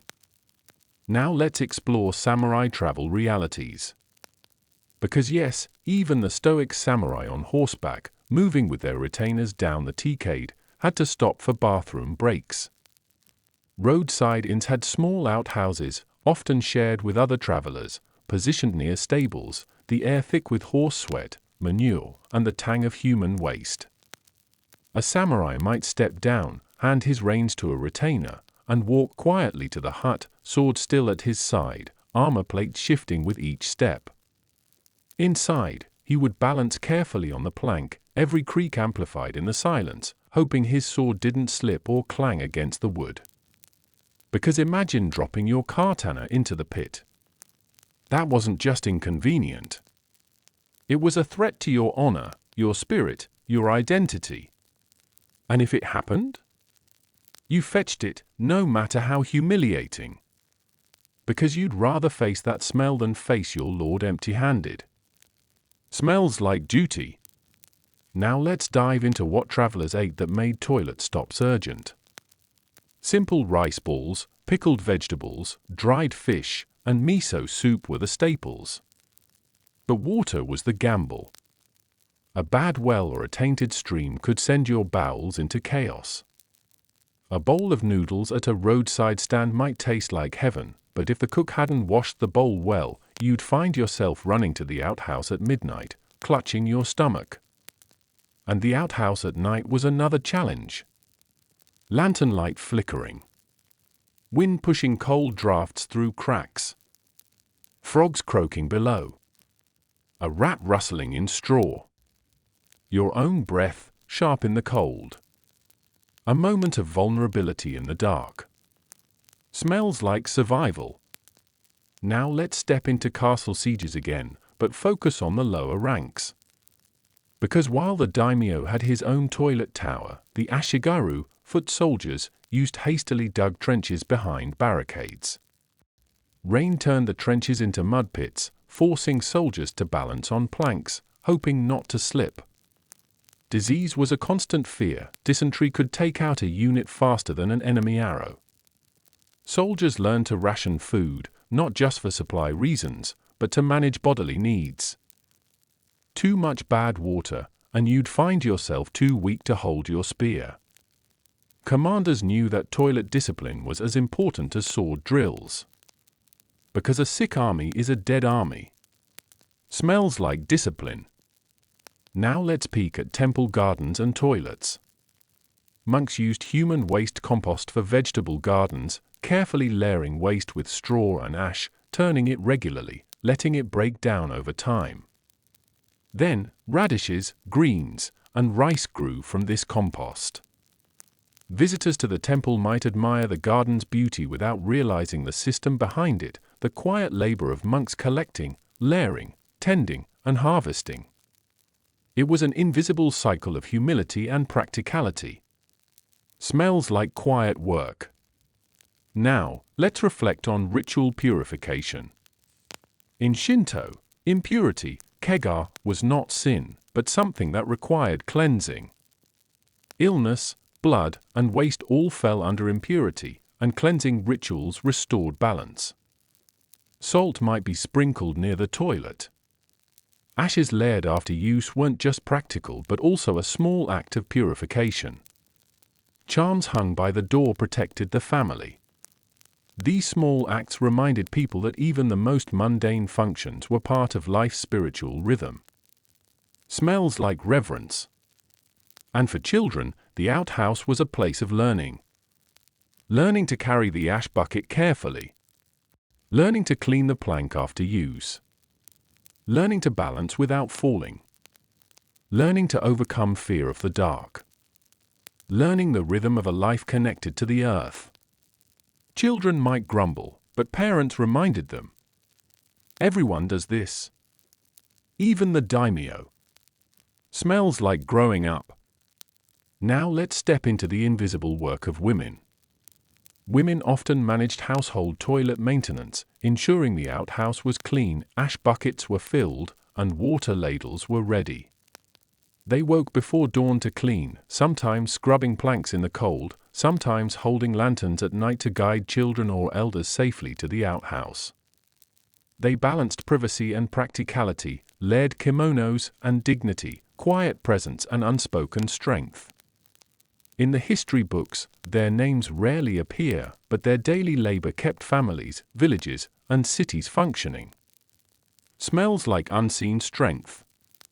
As the rice paddies waved in the breeze, fed by composted waste, women planted, weeded, harvested, and prepared meals that continued the cycle. And tomorrow, they would do it again. Now let's return to Kyoto's alleys at dawn. Because you can't understand medieval Japan's toilet culture without seeing how these narrow backstreets came alive. The slap of wooden sandals on damp stone. The hiss of water as shopkeepers sprinkle it to settle dust. The creak of bamboo doors sliding open, one after another. And that faint, drifting scent from the outhouses tucked behind kitchens. Smells like morning. A merchant woman steps into the outhouse before setting up her stall, kimono sleeves pinned up, moving quickly so she can get back to steaming rice.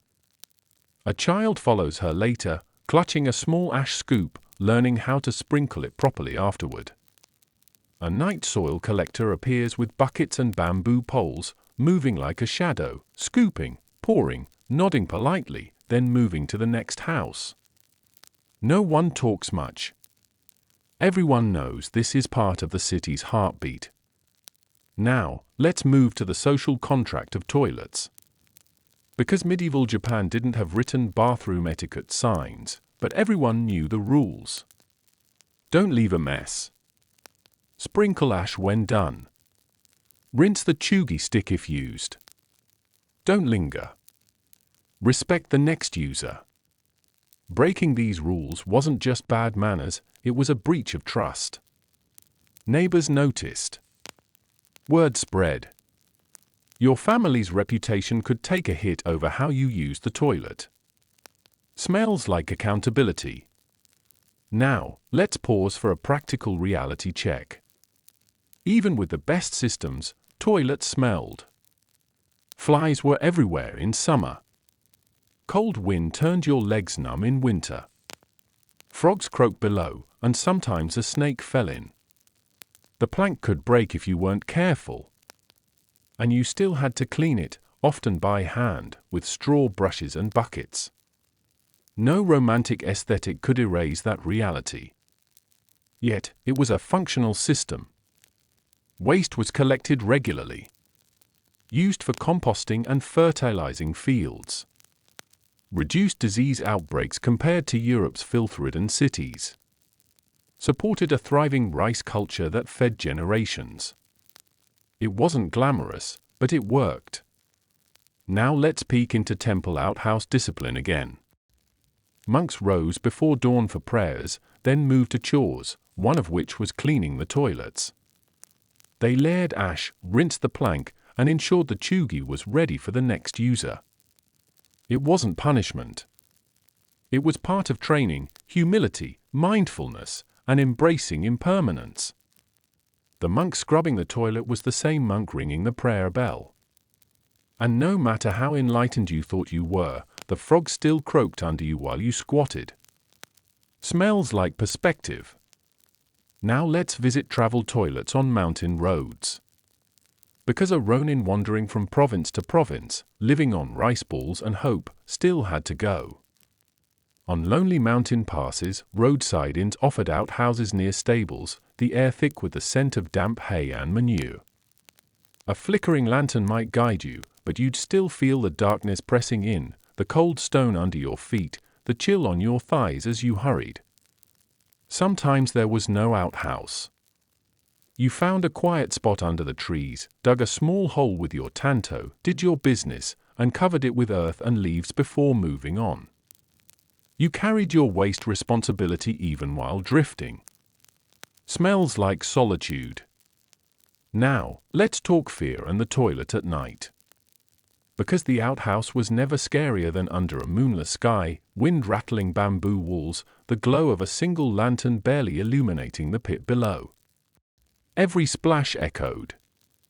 Every rustle might be a rat, a snake, or something your grandmother said would grab your ankle if you didn't show respect.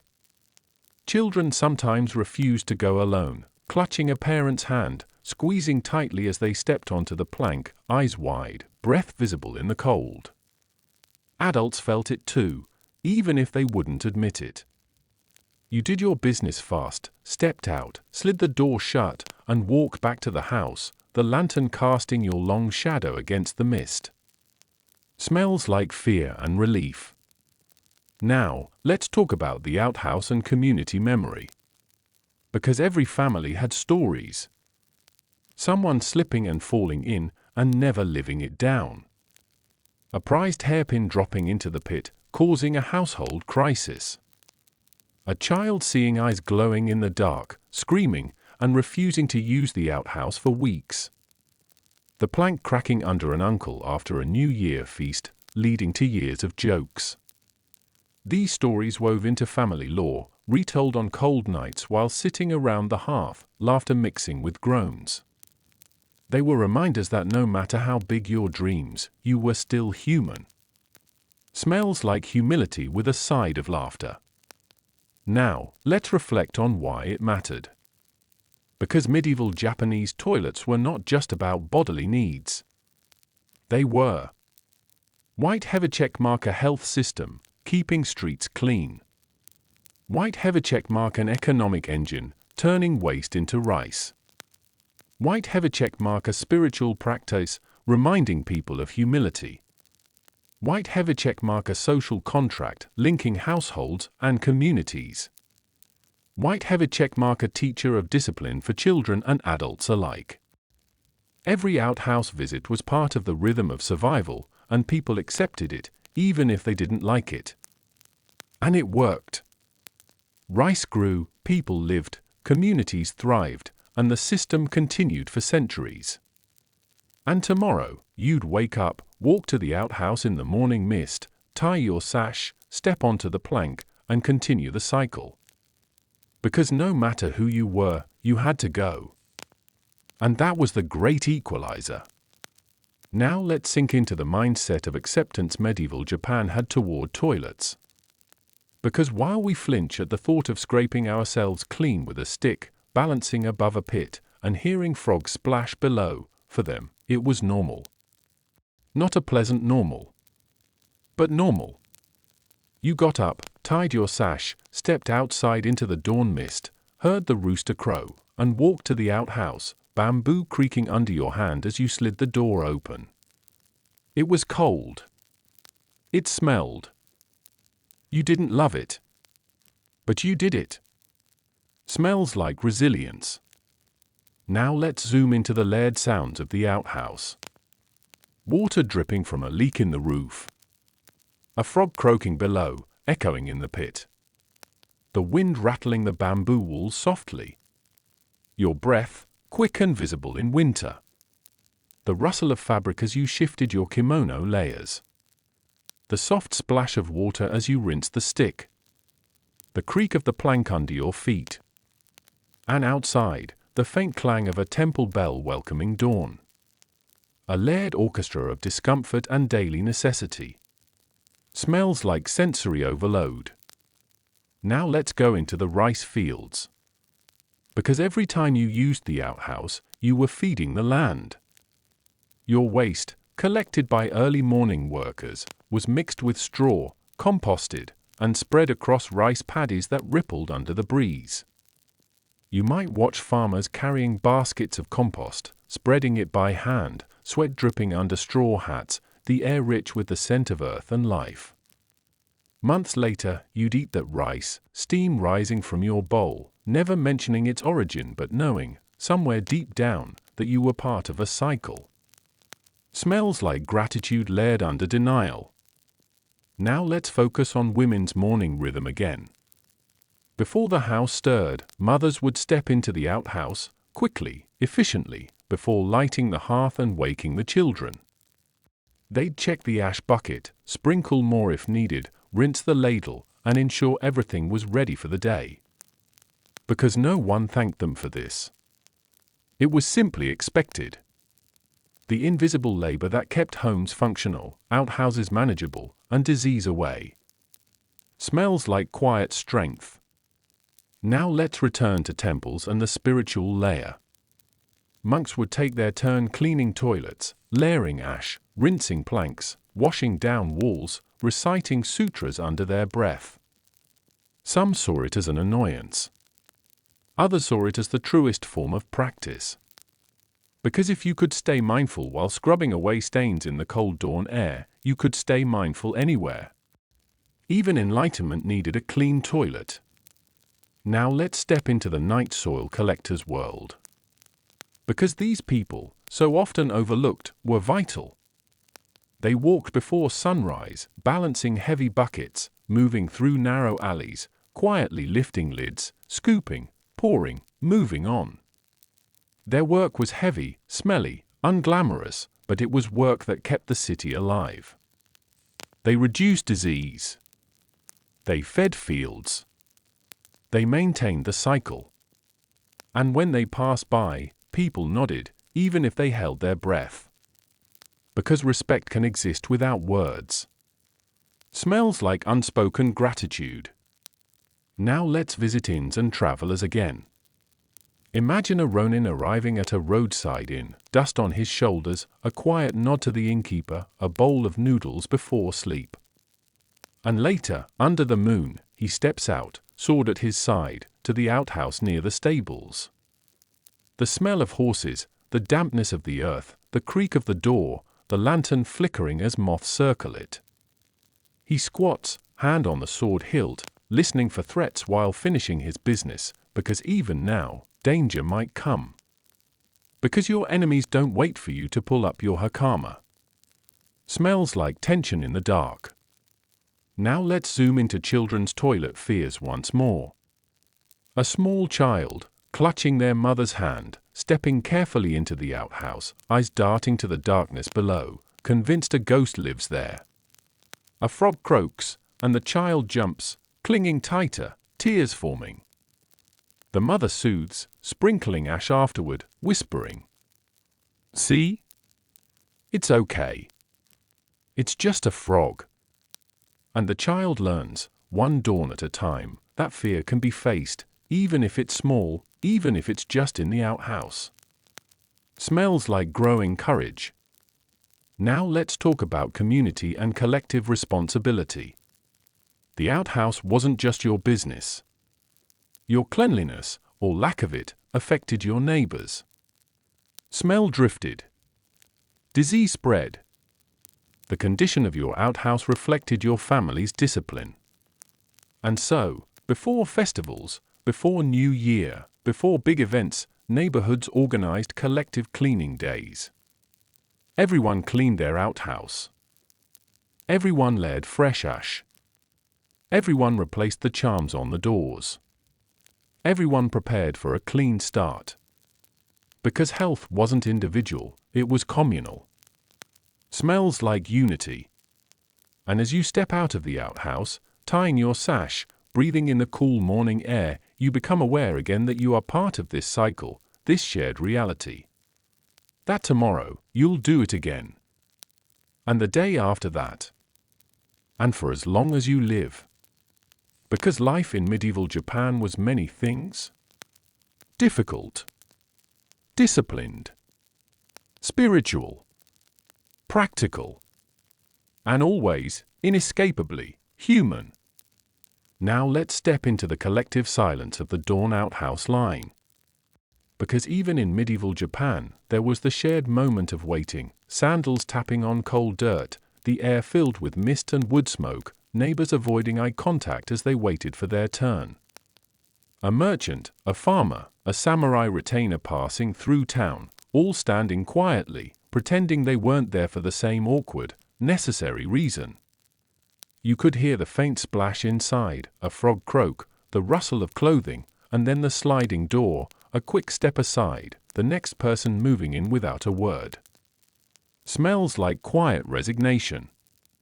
And when it was your turn, you'd step in, exhale, close the door, and brace for the cold plank, the heavy scent of ash, earth, and something deeper. Your breath visible, your mind focused on finishing quickly, your eyes drifting to the small paper charm pinned above the door for protection. The door would slide open, light would flood back in, and you'd step out, another task complete, another morning begun. Now let's follow the night soil collector back out of town. Bucket swaying, sloshing softly with each step, bamboo pole digging into shoulders that had carried this weight for years. He'd walk the winding road out of the village, past rice paddies shimmering in dawnlight, past frogs leaping from muddy ditches, past women sweeping their doorways. Toward the compost pits on the outskirts, where farmers would wait with straw and ash, ready to turn this burden into life. They would nod, measure, pour, stir, and begin the process of transformation. Smells like rebirth. Now let's peek at rice planting season. The fields flooded, mirrors of the sky, frogs singing their chorus, women in straw hats wading through water, planting seedlings by hand. The mud was thick with compost, layered and turned for weeks, fed by the contents of those quiet dawn collections. Each green sprout reaching for the sun was part of a hidden cycle, food to body, body to waste, waste to earth, earth to rice, rice to food. Children ran along the dikes, shouting, unaware of the connection, but living proof of it. Smells like continuity. Now let's enter festival time.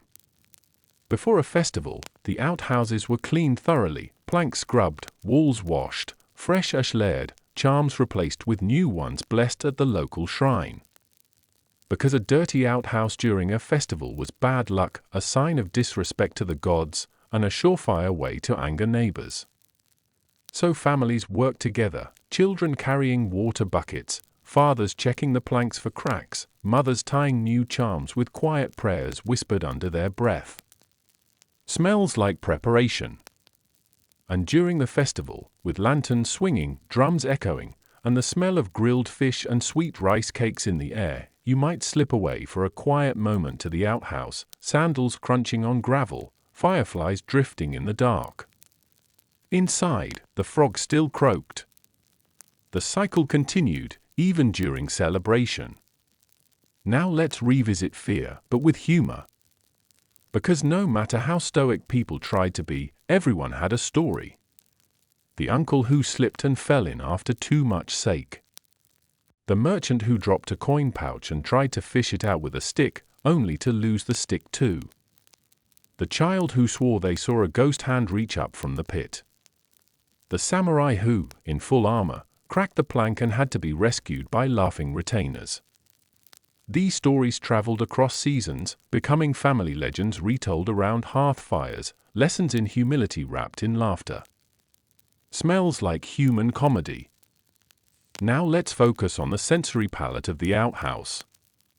The texture of rough wood under your fingers. The cold sting of morning air on your skin. The heavy scent of earth, ash, and life. The echo of a frog's croak. The rustle of a rat in straw. The drip of water from a leaky roof. The scratch of your breath in your throat as you hurry. It was an environment you couldn't escape, a teacher of discomfort and acceptance, a reminder that even in a world of poetry and cherry blossoms, your body remained humbly, insistently alive. Now let's talk resilience. Because medieval Japan's people faced war, famine, earthquakes, and fires. Yet each day, they walked to the outhouse, managed their discomfort, layered ash, rinsed the stick, stepped out, and continued with life. They farmed, fought, prayed, traded, and wrote poetry, but always returned to the outhouse, because the cycle of living never paused. It was not glamorous. But it was real. And it was shared. Smells like quiet strength. And let's finish this segment by reflecting. You, standing on that plank, looking down into the dark, hearing a frog, feeling the cold air, are connected to every other person who did the same. The child, the monk, the farmer, the samurai, the merchant, the mother, the elder. All connected by the humbling, grounding need to live, eat, and, yes, to poop. And in that, there was equality. There was humility. There was humanity. Now let's stand in the middle of Kyoto's morning rush. Vendors pulling open wooden shutters, steam rising from pots of rice gruel, the clang of temple bells marking the hour. Children running barefoot, women sweeping doorways, merchants laying out wares on woven mats, samurai stepping carefully around puddles in the street. And in the alleys, the quiet rhythm of outhouse doors sliding open and shut, one by one. Smells like the pulse of the city. Because while the front streets buzzed with the promise of trade and gossip, the back alleys reminded everyone of the reality beneath the silk and steel. You could sip tea with perfect posture, recite poems under the cherry blossoms, but you still needed to step onto that plank, feel the cold air, and let go. Everyone did. Now let's pause on the practical technology hidden in simplicity. The chugi, shit stick, rinsed and reused, was more hygienic than Europe's rag scraps. Ash layered over waste reduced smell and accelerated decomposition. Night soil collection and composting created a system that turned human waste into life. Families understood water scarcity and adapted with rinsing bowls, carefully using every drop. It wasn't glamorous. It was effective. Smells like practical genius. Now let's peek inside the seasonal adjustments of life.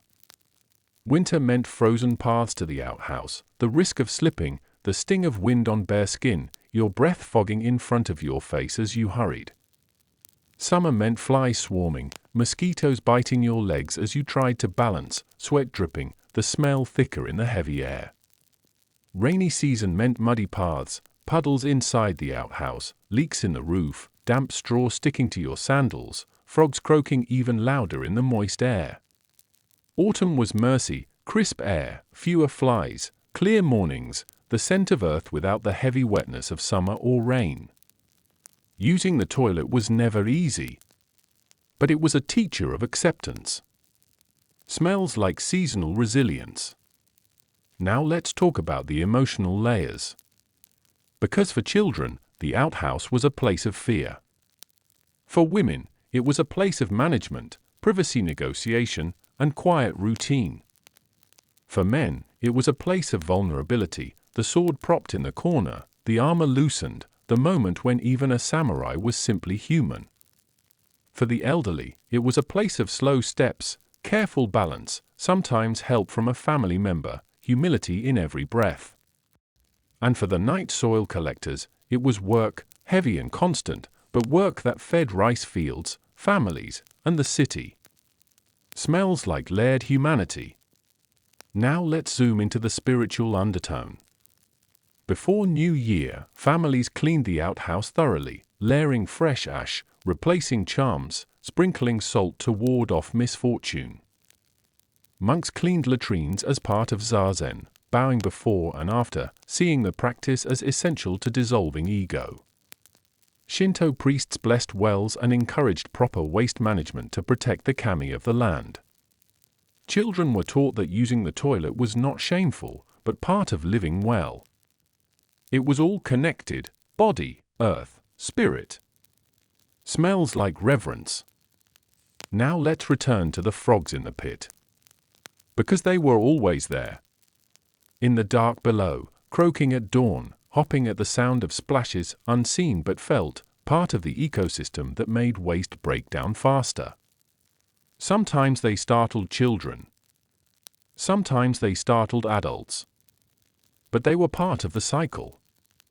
And when you stepped off the plank and tied your sash, you left them behind, continuing your day, leaving them to their quiet kingdom beneath the city. Smells like nature's persistence. Now let's walk through the lessons the outhouse taught. White heather checkmark patience, as you waited your turn in the cold or heat. White heather checkmark balance, as you squatted carefully on narrow planks. White heather checkmark humility, as you cleaned the toilet or helped someone else. White heather checkmark discipline, as you layered ash and rinsed the stick without complaint. White heather checkmark awareness, as you listened to the sounds of the world while you completed the smallest of tasks. It taught people that no matter how high you rose, nature and your body would bring you back to the same plank, the same breath, the same cold air. Now let's step back and see the beauty hidden in discomfort. Because the toilet was part of the rice paddies rippling under the breeze, the vegetables pulled from dark soil, the children running barefoot down alleys, the monks chanting sutras in dawn light, the festivals under lantern glow, the city's pulse at dawn, the endless cycle of eating, living, and returning to the earth. It wasn't separate. It was the hidden foundation. Smells like truth. And as you, dear viewer, sit comfortably in your heated room, flushing a toilet with clean water, you might think how far we've come. But you might also feel the quiet connection to every person who ever stepped onto that cold plank, in the dawn mist, under the moon, in the heat, in the rain, doing what had to be done so that life could continue. You, them, us, connected by the humbling necessity of the body. It's funny. It's uncomfortable. It's deeply human. Now let's walk one last time through the dawn air of medieval Japan. You step out, tying your sash, your breath curling in the morning mist, rice paddies shimmering under the first light, the world quiet except for frogs and temple bells. And you know, even if you don't say it aloud, that what you did in that outhouse is part of everything around you. The rice growing, the vegetables in the field, the quiet meals shared with your family, the strength in your body as you work. Smells like connection. Because that cycle, the rice you eat, the waste you create, the waste turned to compost, the compost feeding the rice, was the backbone of survival. And the outhouse, that small bamboo hut with its creaking plank, its dark pit, its croaking frogs, and its layered ash, was a sacred, smelly link in that chain. Now let's revisit the quiet dignity of those who managed waste. Night soil collectors, walking before dawn with buckets swaying, were invisible heroes. Farmers mixing straw and ash with collected waste were silent stewards of life. Women managing the outhouse quietly before waking the household were keepers of health. These people understood that survival was not just about swords and tea ceremonies. It was about the small, uncomfortable, daily tasks no one praised but everyone depended on. Smells like gratitude. Now let's remember the discipline it built. Using the toilet in medieval Japan was an act of balance, humility, and discipline. White heavy checkmark you accepted discomfort without complaint. White heavy checkmark you cleaned what needed cleaning. White heavy checkmark you maintained community health with your own actions. White heavy checkmark you respected the shared spaces you depended on. Every sprinkle of ash was a lesson in mindfulness. Every rinsing of the stick was a ritual of discipline. Every step onto the plank was a reminder that you were alive, human, and part of the cycle. Now let's reflect on the humor that survived alongside discomfort. Families told stories of slipping, dropping things, and frogs scaring them. Children dared each other to use the outhouse at night. Adults laughed around the hearth about embarrassing moments no one else needed to know. Because sometimes, to live well in discomfort, you had to laugh. And in that laughter was a soft kind of strength. Now let's pull back to the aesthetic everyone loves to romanticize. Cherry blossoms drifting across temple roofs. Tea steam swirling in a quiet room. A lone samurai under the moon, hand on sword. And somewhere, out of frame, behind a bamboo fence, the outhouse stands. Because the real medieval Japan was cherry blossoms and frogs under the plank. It was poetry and scraping yourself clean with a stick. It was moonlight and the quiet step into a cold outhouse at dawn. It was a layered, complicated, uncomfortable beauty. Smells like reality. And for you, dear viewer, sitting comfortably now, the next time you flush your toilet without thinking, you might remember the soft splash of water in a bamboo ladle. The frogs croak in the dark. The cold plank under dawn light. The quiet dignity of doing what must be done. And you might smile, knowing that even in the most advanced, clean, comfortable life, we are still human. We still share that humble connection with every person who lived before us. We still return, again and again, to that moment of letting go, cleaning, stepping out, and continuing our day. And in that moment, we are alive. Smells like being human. Thank you for sticking with this cozy, darkly humorous deep dive into medieval Japanese toilets. If you learned, laughed, or felt oddly connected to the past, like and subscribe, and comment, would you survive medieval Japanese toilet life? Because as we've learned together, even samurai, monks, merchants, mothers, and children all had one thing in common. Everyone had to poop. And that might be the most comforting, humbling truth history has to offer.